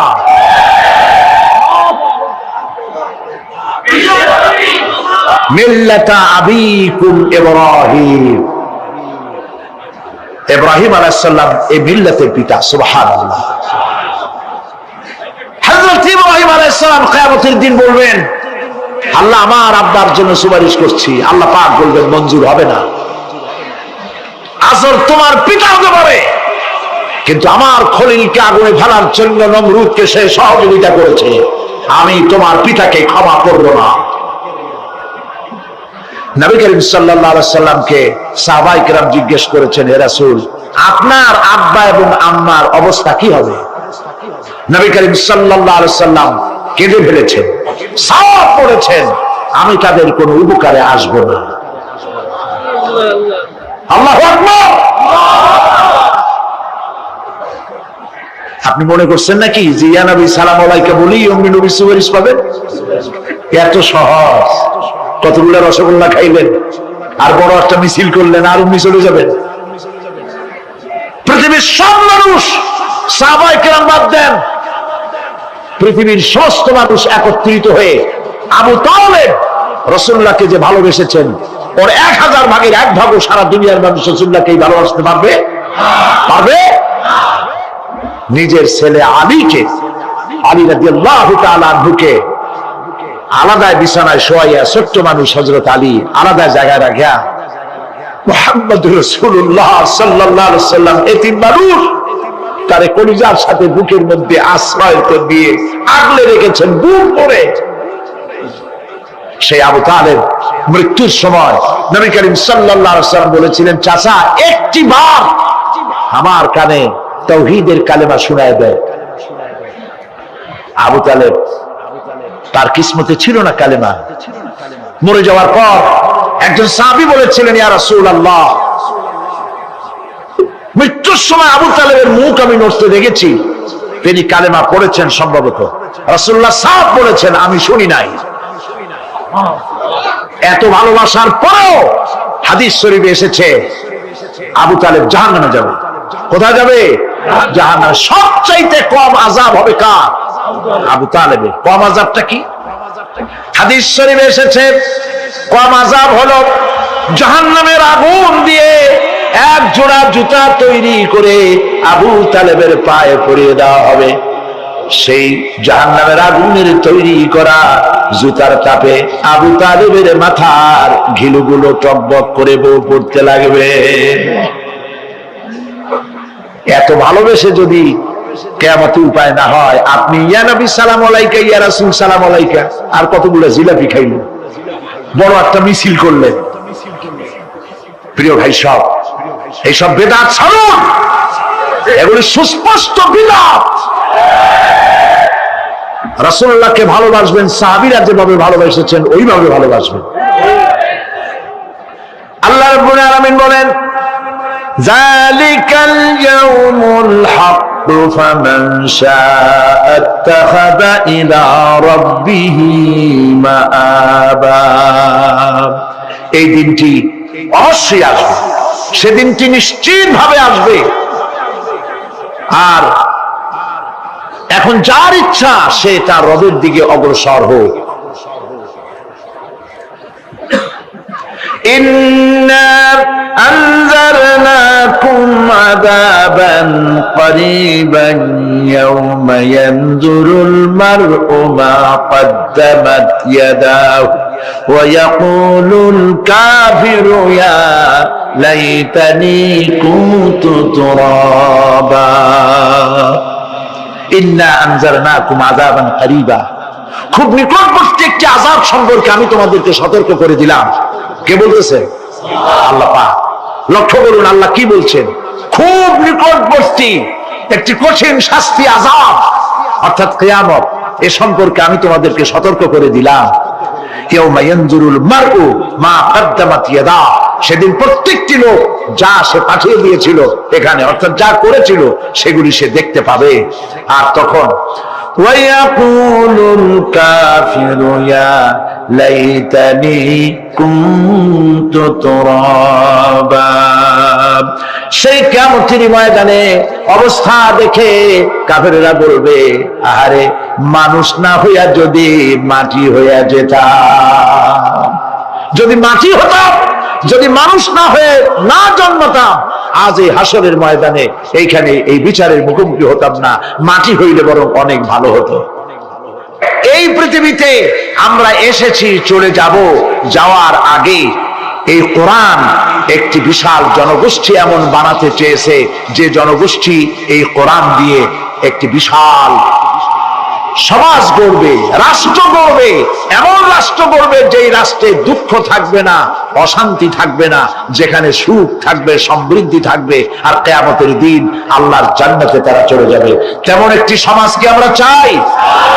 সবাই বলেন, সেরকম একটি সমাজকে আমরা চাই। প্রিয় ভাই সব, কিয়ামতের দিন আমরা যেতে চাই জান্নাতে। কোথায় যেতে চাই বলেন? জোরে বলেন। এই জান্নাতে যাওয়ার জন্য দুইটা কাজ করতে হবে। কয়টা কাজ? আল্লাহ রাব্বুল আলামিন বলেন, ফামান কানা ইয়ারজু লিকাআ রাব্বিহি ফালইয়ামাল আমালান সালিহান ওয়া লা ইউশরিক বিইবাদাতি রাব্বিহি আহাদা। আল্লাহ পাক বলেন, যে বাজারা আমার সঙ্গে দেখা করতে চায় কিয়ামতে, দুইটা কাজ করা লাগবে। বলেন কয়টা কাজ? একটা হলো নেক আমল। কি আমল বলেন? নেক আমল। নেক আমল কারে বলে? নেক আমল করতে হলে আবার দুইটা শর্ত লাগে। এক নম্বরে কাজটা করতে হবে আল্লাহরে খুশি করার জন্য। কারে খুশি করার জন্য? একটা মাদ্রাসা বানাইছি যাতে লোকেরা বলে যে বড় একটা মাদ্রাসা বানাইছে, এই জন্য মাদ্রাসা বানাবেন, মসজিদ বানাবেন, হসপিটাল বানাবেন, যা কিছু করেন নিয়ত হবে আল্লাহকে খুশি করা। নিয়ত হবে কারে খুশি করা? আল্লাহ পাককে খুশি করা। এই হলো নেক আমলের প্রথম শর্ত। কাজ হবে আল্লাহকে খুশি করার জন্য। দুই নম্বরে কাজটি হতে হবে সুন্নতে নববী সাল্লাল্লাহু আলাইহি ওয়াসাল্লামের উপরে। মনে রাখবে, দাড়ি রাখবো। কেন রাখবো? রাসূলের সুন্নাত। রাখবো কারে খুশি করার জন্য? আল্লাহকে খুশি করার জন্য। রাখবো কার মতো? রবীন্দ্রনাথের মতো, কার্ল মার্কসের মতো, কবির মতো নয়। রাখতে হবে কার মতো? নবীর মতো। বুঝে নেন, কাজটা হতে হবে আল্লাহকে খুশি করার জন্য। দুই নম্বরে কাজটা হতে হবে সুন্নতে নববী সাল্লাল্লাহু আলাইহি ওয়াসাল্লামের উপরে হতে হবে। তাহলে এই হলো এক নম্বর। জান্নাতে যাওয়ার জন্য, আল্লাহর সাথে দেখা করার জন্য এক নম্বরের কাজ হলো নেক আমল। বলেন এক নম্বরের কাজ কি? দুই নম্বরের কাজ ওয়ালা ইউশরিক বিইবাদাতি রাব্বিহি আহাদা। আল্লাহ রাব্বুল আলামিনের ইবাদতের সাথে কাউকে শরীক স্থাপন করা যাবে না। আমরা যারা মুসলমান, অধিকাংশ মুসলমান শিরকের ভিতরে মুবতালা হয়ে আছে। বিশ্বাস করেন কিনা বলেন? কাফেররা তো মুশরিক আছেই, ওরা তো মুশরিক আছেই, কিন্তু আমরা মুসলমানেরা আমাদের আমলের মধ্যে, আমাদের অজান্তে সবের নিয়তে অনেক শিরক আমরা করে বসি। নাউজুবিল্লাহ। বলেন নাউজুবিল্লাহ। এই জন্য আমি বারবার সতর্ক করি, নিজেকেও করি, আপনাদেরকেও করি। এই কারণে করি, শিরকের গুনাহ আল্লাহ মাফ করবেন না। ইন্না শিরকা লাযুলমুন আযীম। শিরক মস্ত বড় অপরাধ, জুলম, আল্লাহ মাফ করবেন না। আল্লাহর কাছে কাঁদতে কাঁদতে মাপ চাওয়া লাগবে যে আল্লাহ শিরক থেকে আমাকে রক্ষা করো, বাঁচাও। অনেক গোপন শিরক আছে। মাজারে যান, পীর সাহেবের কাছে যান, মনে যদি নিয়ত থাকে উনি ফু দিলে আমি ভালো হবই, উনি তাবিজ দিলে আমার বাচ্চা হবেই, উনি আমারে দয়া করলেই আমার ব্যবসায় উন্নতি হবেই, এইটার নাম শিরক। এটার নাম কি? ওয়াইজা সাআলতা ফাসআলিল্লাহ ওয়াইজা ইসতাআনতা ফাসতাইন বিল্লাহ। যা বলার আল্লাহরে বলো, আর যা চাওয়ার কার কাছে চাও? চিল্লায় বলেন। কলিজাটাকে পরিষ্কার করে দেন আজকের মাহফিলে। এই কলিজায় কারো প্রতি কোনো ভয় রাখবো না আল্লাহ ছাড়া। ভয় করবো কারে বলেন? মহব্বত আল্লাহ ছাড়া, এত বেশি মহব্বত আর কাউকে করবো না। আল্লাহ তাআলা আমাদের কলিজায় তোমার ভয় এবং মহব্বত দিয়ে ভরে দাও। রাসূলের মহব্বত দিয়ে আমাদের দিলকে ভরে দাও। বিশ্বাস করুন ভাই সাহেব, কোরআন শরীফ আমার সামনে, বিশ্বাস করুন। দেশি পীর, বিদেশি পীর, খাজা বাবা দেশি এবং বিদেশি, কেউ আপনার ভাগ্য বদলাই দিতে পারবে না। এই পিছনে দৌড়ায় দৌড়ায় কোনো লাভ নয়। এতক্ষণ মসজিদের ভেতরে বসে আল্লাহর কাছে কাঁদেন। ওয়াকালা রাব্বুকুম উদউনি আস্তাজিব লাকুম। তোমার রব বলেছে আমারে ডাকো, আমি ডাকের সাড়া দিয়ে দেব। সুবহানাল্লাহ। আর আল্লাহ বলেছেন আমার ইবাদতের সাথে কাউকে শরীক করবে না। আলাইসাল্লাহু বিকাফিন আব্দা। আল্লাহ প্রশ্ন করছেন, আলাইসাল্লাহু বিকাফিন আব্দা, আমি কি আমার বান্দার জন্য যথেষ্ট নই? চিল্লায় বলুন অবশ্যই যথেষ্ট। আবার বলেন অবশ্যই যথেষ্ট। কলিজা সাফ করে ফেলেন। সম্রাট শাহজাহান, দিল্লির সম্রাট, হাবিজাবি সম্রাট না, দিল্লির সম্রাট। এখন কোথায়? কবরের মধ্যে। কবি বলতেছেন, শাহনে জাহাं को जिन्हें फक्र से देते थे बाज, शाहने जहां को जिन्हें फक्र से देते थे बाज, वाज कब्र में है सूरह अलहम्दु की मोहताज। সারা ভারতবর্ষ যারা ট্যাক্স দিয়ে নিজেকে সৌভাগ্যবান বলে মনে করত, সে আজ কবরের মধ্যে ভিক্ষুকের মতো সূরা আলহামদুর মতো একটি সূরার মুহতাজ হয়ে ভিক্ষুকের মতো শুয়ে আছে। সম্রাট শাহজাহান মসজিদে বসে আছে, এক ফকির ঘুরতেছে। লোকেরা কয়, ছোটবেলা থেকেই তোমার খয়রাত করতে দেখলাম, ভিক্ষা কি জীবনেও যাবে না তোমার? লোকটি বলছে, আমি ভিক্ষা করবো স্যার, আমার উপায়টা কি? এই লোকটি, আমি ভিক্ষা করা ছাড়া করবো কি? লোকেরা তো আমার 4 টাকা 50 টাকা 100 টাকা দেয় না, 4 আনা 5 আনা 1 টাকা এই আমার দেয়, এ দিয়ে আমি বড় লোক হবো কেমন? লোকটি বলছে, আচ্ছা দেখো, তুমি তো জায়গা মতো যাইতে পারো না, বাদশার কাছে যাও, এমন দেওয়া দেবে জীবনে আর খয়রাত করা লাগবে না। তো বাদশার কাছে কি খয়রাতি যাইতে পারে কোনোদিন? হ্যাঁ, এখন পারবা। কেমনে? সম্রাট শাহজাহান এখন একা একা মসজিদে আছেন। তখনকার এসব বাদশারা অনেকে নামাজি ছিলেন, দিনদার ছিলেন। ফকির দরজার কাছে দাঁড়াইয়া দেখতে পাচ্ছে কেউ নাই, দেহরক্ষীরা দূরে দূরে দাঁড়ানো। বাদশাহ মসজিদের ভেতরে বসে হাত তুলে ঝুলতেছে আর কাঁদতেছে, চোখের পানি দিয়া দাঁড়িয়ে ভিজে ভিজে পড়ছে। এই দৃশ্য অনেকক্ষণ দেখলো ফকির।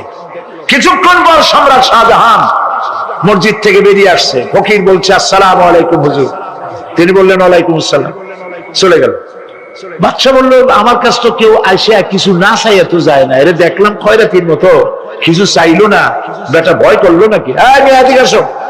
আসছে। ভয় পাইছো? কয় না, ভয় পাইনি। তো কিছু যে চাইলে না?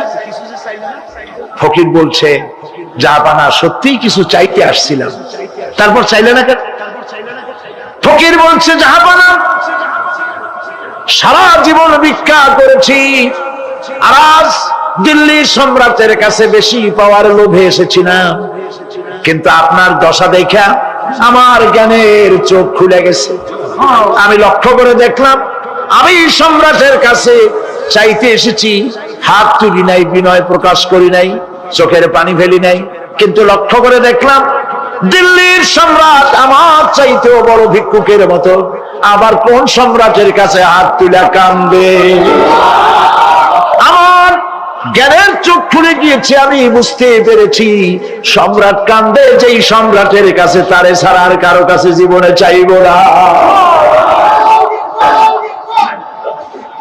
এই কথাই সূরা ফাতিহায় প্রত্যেকদিন পড়ি, বুঝি না কি পড়ি।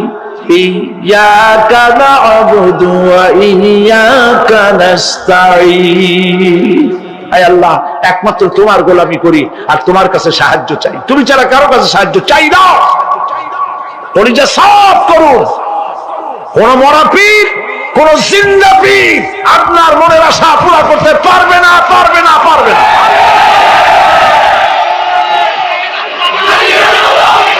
আর আজ থেকে কোন মাজারে টাকা দিবেন না, পয়সা দিবেন না, আগরবাতি দিবেন না, মোমবাতি দিবেন না, গোলাপ পানি দিবেন না। কারা কারা দিবেন না? হাত উঁচু করে দেখা। সুবহানাল্লাহ, আলহামদুলিল্লাহ, লা ইলাহা ইল্লাল্লাহ, সুবহানাল্লাহ, আলহামদুলিল্লাহ, লা ইলাহা ইল্লাল্লাহ, সুবহানাল্লাহ।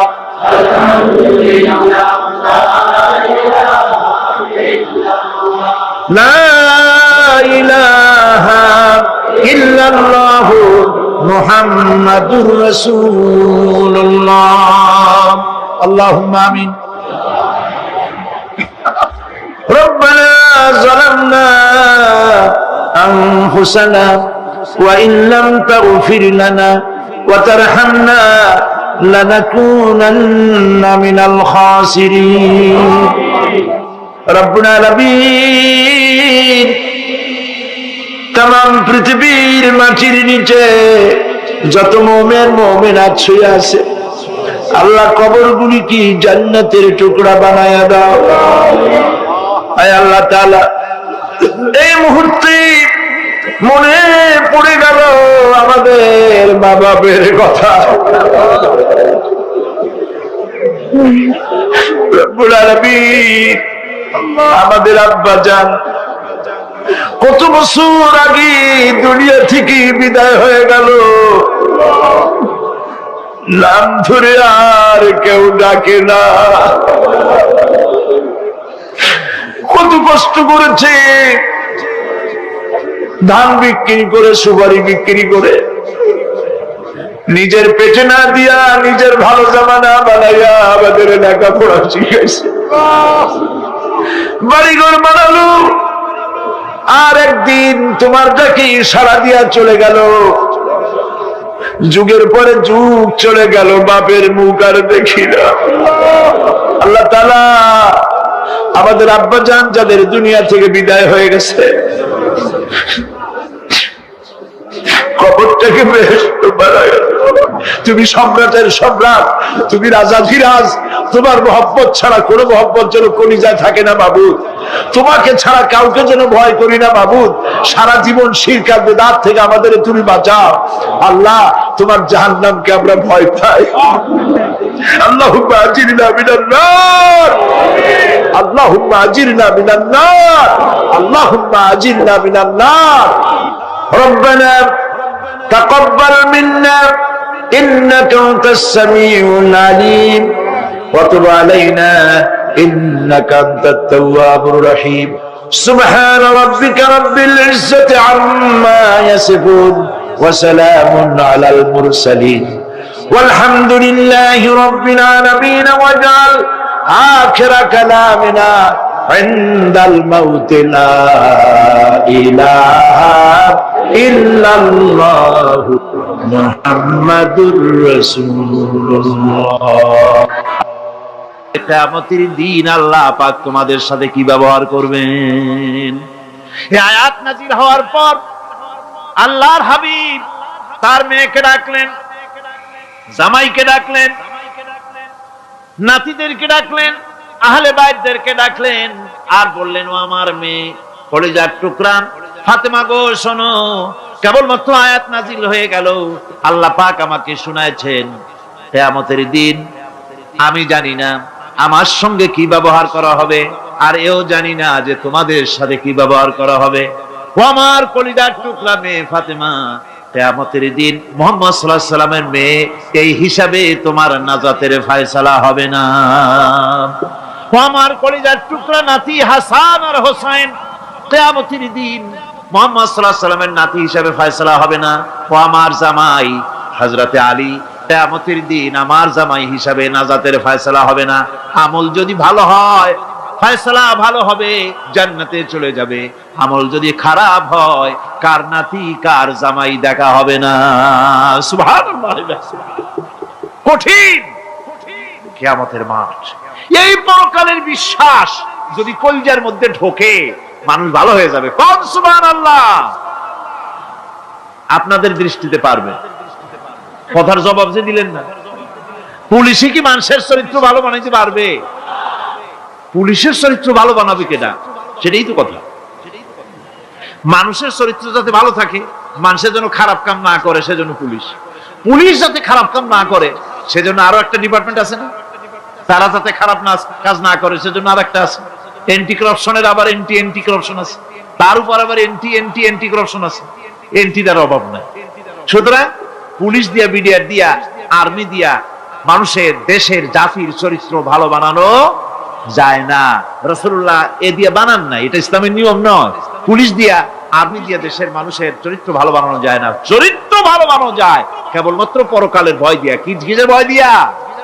ওই যে মক্কার জীবনে ওই সমস্ত মানুষগুলি যারা চুরি করত, ডাকাতি করত, জেনা করত, বদমাশি করত, যারা শয়তানি করত, যারা মানুষকে খুন করত, এই মানুষগুলি এত ভালো হয়ে গেল, যারা চুরি ছেড়ে দিল, ডাকাতি ছেড়ে দিল, জেনা ব্যভিচার ছেড়ে দিল, এত ভালো হয়ে গেল, পৃথিবীর মধ্যে সেরা মানুষ তারা হয়ে গেলেন। জোরে বলেন সুবহানাল্লাহ। নবীর সাহাবীরা পৃথিবীর শ্রেষ্ঠ সন্তান, নবীর সাহাবীরা পৃথিবীর সেরা মানুষ, তাদের চাইতে সেরা মানুষ নবীদের পরে আর কেউ হতে পারে না। জোরে কোন সুবহানাল্লাহ। নবীর পরে পৃথিবীতে শ্রেষ্ঠ মানুষ কারা? সাহাবায়ে কেরাম রিদওয়ানুল্লাহি তাআলা আলাইহিম আজমাইন। ওনারা তো কুফরের মধ্যে ছিলেন, শিরকের মধ্যে ছিলেন, চুরি, ডাকাতি, জেনা, ব্যভিচার এমন কোন পাপ নাই যা করা হয়নি। তারপরে যখন আল্লাহর নবীর কাছ থেকে তাওহীদ, রিসালাত ও আখিরাতের দাওয়াত পেলেন, কি সোনার মানুষ এক একজন হয়ে গেলেন। সুবহানাল্লাহ। যারা ছিলেন নারীর সতীত্বের জম, তারা হয়ে গেলেন নারীর সতীত্বের পাহারাদার। যারা মানুষের মাল চুরি করত, ডাকাতি করত, তারা রাতভর মানুষের মালের পাহারা দিল, মানুষের রক্তের পাহারা দিল। সুবহানাল্লাহ বিহামদি। রক্ত সম্পদের পাহারা দিল। রাসূল বললেন, খায়রুল কুরুনে কারনি, সর্বশ্রেষ্ঠ যুগ তো আমার যুগ। বন্ধুগণ, এরপরে একটা জীবন আসবে ওই কিয়ামতের ময়দানে। এই পরকালের বিশ্বাসটা গুরুত্বপূর্ণ ব্যাপার। আমাদের সবকিছুর হিসাব দেওয়া লাগবে। আল্লাহ পাক বলেন, ইন্নাস সামআ ওয়াল বাসারা ওয়াল ফুআদা কুল্লু উলাইকা আনহু মাসউলা। নিঃসন্দেহে মানুষের শ্রবণ শক্তি, দর্শন শক্তি এবং তার অন্তঃকরণের কল্পনা সম্পর্কে আল্লাহ রাব্বুল আলামিনের কাছে জিজ্ঞাসিত হতে হবে। কান দিয়া কি করেছিলা, চোখ দিয়া কি করেছিলা, মুখ দিয়া কি করেছিলে, হাত দিয়ে কি করেছিলে, সবকিছুর জবাব আল্লাহ রাব্বুল আলামিনের কাছে দিতে হবে। সবটার জবাব দিতে হবে, কোনো কিছু বাদ যাবে না। এমনকি মনের ভিতরে যে কল্পনা আমরা করি, এই কল্পনার হিসাবও আল্লাহর দরবারে দিতে হবে। কোরআনে কারীম বলছেন, ওয়া ইন তুবদু মা ফি আনফুসিকুম আও তুখফুহু ইউহাসিবকুম বিহিল্লাহ। মনের ভিতরে তুমি যেটা কল্পনা করো সেটা প্রকাশ করো, অথবা তুমি গোপন রাখো, যাই তুমি করো না কেন, আল্লাহ রাব্বুল আলামিন এর হিসাবও তোমার কাছে নেবেন। ফায়াগফিরু লিমান ইয়াশাউ ওয়া ইউআযযিবু মান ইয়াশাউ ওয়াল্লাহু আলা কুল্লি শাইইন কাদির। মহান আল্লাহ পাক বলেন, করার পর তোমার মনের ভিতরে কি কল্পনা করেছিলে ওইটার হিসাব আমি নেব। হিসাব নেওয়ার পর যারে খুশি ক্ষমা করে দেব, যাকে খুশি শাস্তি প্রদান করব। সবকিছুর উপরে আল্লাহ রাব্বুল আলামিন শক্তিমান, সব তিনি করতে পারেন, সমস্ত কুদরত রয়েছে তার। সুতরাং মানুষদেরকে, আল্লাহর বান্দাদেরকে বিশ্বাস করতে হবে যে আমার কোনো কথা বাদ যাবে না। কথাগুলি রেকর্ড হচ্ছে, কথা রেকর্ড হচ্ছে। আমি যে ওয়াজ করতেছি, এই কথাগুলি রেকর্ড হচ্ছে নাকি হচ্ছে না? অনেক টেপ রেকর্ডার রেকর্ড হচ্ছে, অডিও ভিডিও হচ্ছে। আজ থেকে 50 বছর পর যদি এই রেকর্ড বাজানো হয়, আমাকে যদি বলা হয় যে আপনি অমুক জায়গায় অমুক কথা বলেছেন, আমি যদি বলি না আমি কথা বলি নাই, তারপরে যদি রেকর্ড বাজানো হয়, তাহলে আমি কথা যে বলি নাই যদি বলি, তাহলে এটা ধরা পড়বে না? সেখানে ধরা পড়বে না?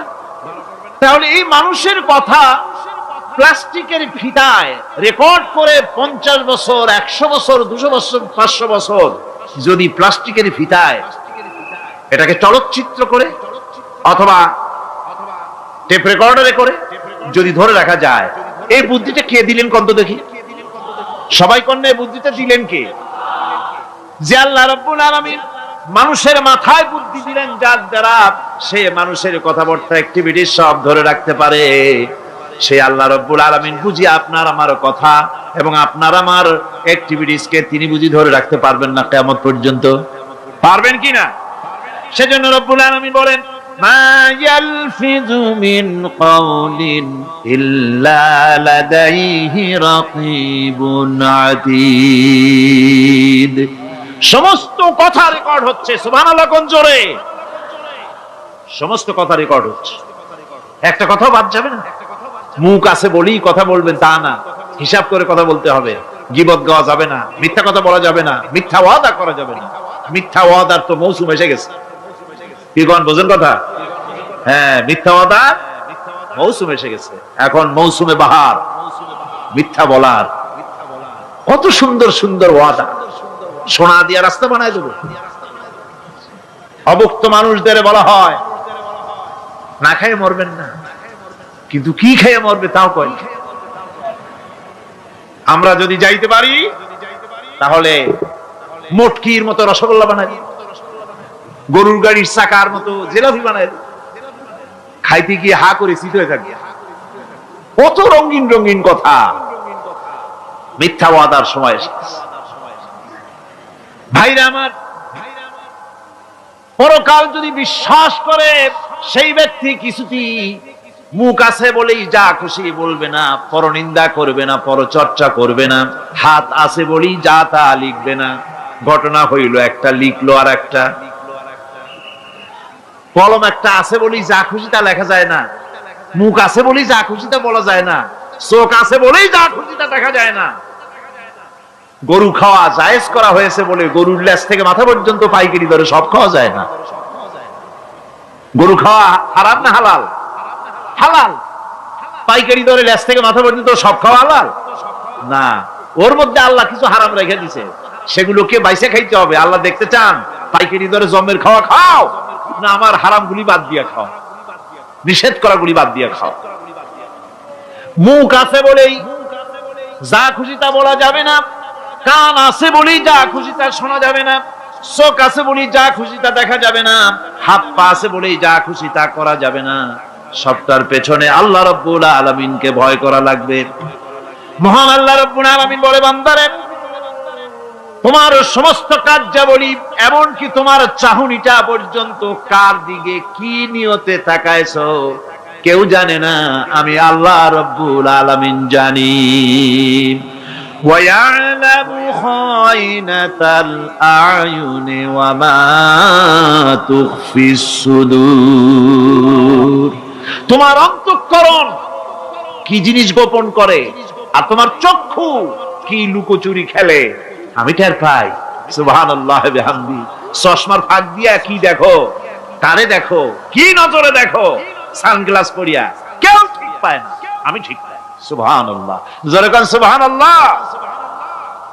সুতরাং চোখের নজরের হিসাব হবে, হাতের কাজের হিসাব হবে, পায়ের চলার হিসাব হবে, আপনার বলার হিসাব হবে, মুখে যা বলেছেন, যা করেছেন, হাত পাও দিয়ে যা করেছেন সবকিছুর হিসাব হবে কিয়ামতের দিন। আল্লাহর দরবারে সবকিছু উপস্থিত হবে, কোনো জিনিস বাদ পড়বে না। فَمَن يَعْمَلْ مِثْقَالَ ذَرَّةٍ خَيْرًا يَرَهُ وَمَن يَعْمَلْ مِثْقَالَ ذَرَّةٍ شَرًّا يَرَهُ।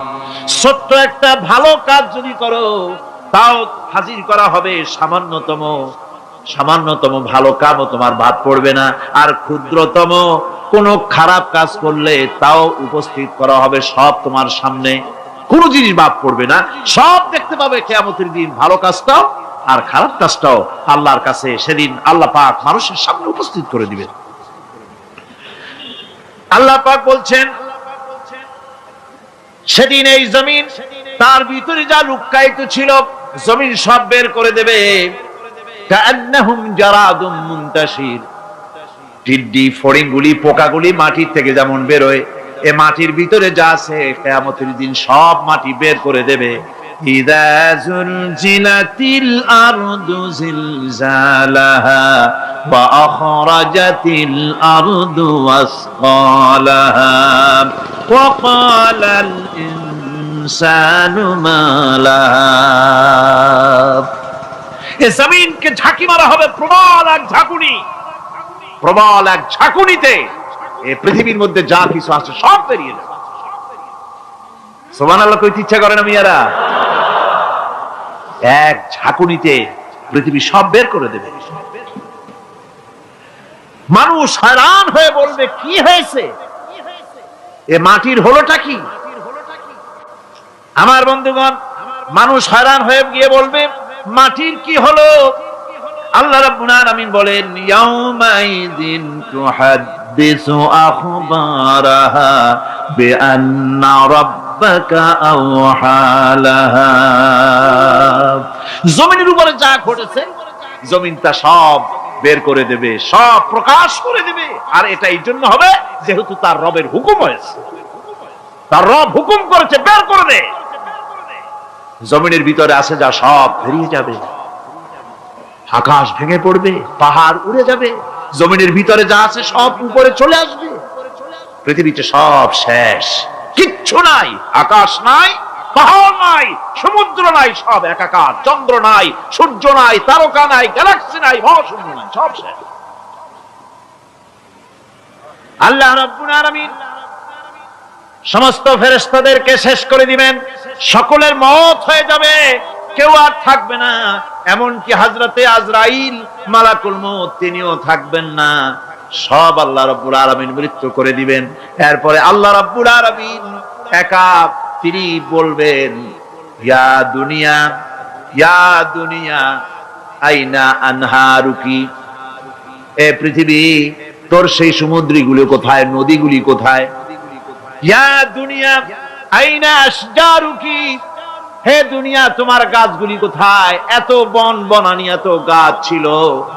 ইয়া দুনিয়া আইনা জিবালুকি, হে পৃথিবী তোর জমিনে যত পাহাড় ছিল পাহাড়গুলি কই? যত স্বৈরাচার ছিল জমিনের উপরে, যারা স্বৈরাচারী মনোবৃত্তি নিয়ে মানুষ ধ্বংস করেছে, দেশ ধ্বংস করেছে, মায়ের বুক খালি করেছে, ওই স্বৈরাচারগুলি কই? কোনো জবাব নাই। আল্লাহ পাকের পরে বলবেন লিমানিল মুলকুল ইয়াউম, কার রাজত্ব? আজকে রাজত্বটা কার? আল্লাহ তিনবার আওয়াজ দিবেন, আজকে রাজত্ব কার? আল্লাহ পাক যখন তিনবার করে ডাক দিবেন, কোনো জবাব নাই, কোনো জবাব নাই। কে জবাব দেবে? আল্লাহ রাব্বুল আলামিনের সামনে কার ক্ষমতা আছে কথা বলার? কেউ তো নাই, সব শেষ। আল্লাহ পাক বলবেন লিল্লাহিল ওয়াহিদুল কাহ্হার, একমাত্র পরাক্রমশালী আল্লাহ রাব্বুল আলামিনের রাজত্ব আছে। সেই হাসরের মাঠে আমাদের সকলকে উপস্থিত হয়ে যেতে হবে, কেউ আমরা এখান থেকে বাঁচতে পারবো না, সবাইকে উঠতে হবে। অপরাধীরা সেখানে অসহায় হয়ে যাবে, অপরাধীরা অসহায় হয়ে যাবে। আল্লাহ পাক বলেন ফাইযা জাআতিস সাখাতু ইয়াওমা ইয়াফিরুল মারউ মিন আখিহি ওয়া উম্মিহি ওয়া আবিহি ওয়া সাহিবাতিহি ওয়া বানি। অবশেষে যখন কান ফাটানো আওয়াজ আসবে, এই আওয়াজ সেদিন মানুষ নিজের মা বাপ ভাই বোন সব থেকে বিচ্ছিন্ন হয়ে যাবে, সব একের থেকে আরেকজন পালায় যাবে, হারায় যাবে, কেউ কাউকে আর খুঁজে পাবে না। সেদিন ওই কিয়ামতের মাঠে বিভীষিকাময় দৃশ্য, মানুষ হয়রান হয়ে যাবে।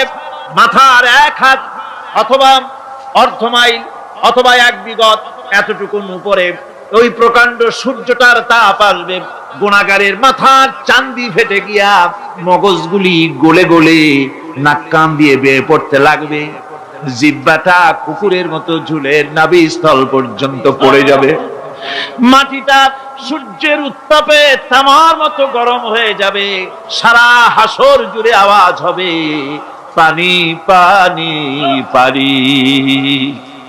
মানুষেরা হয়রান হয়ে যাবে। সেই হাসরের ময়দানে এই চরম কষ্টের ভিতরে আল্লাহ রাব্বুল আলামিন বলেন, সেদিন দুটো ভাগ হয়ে যাবে।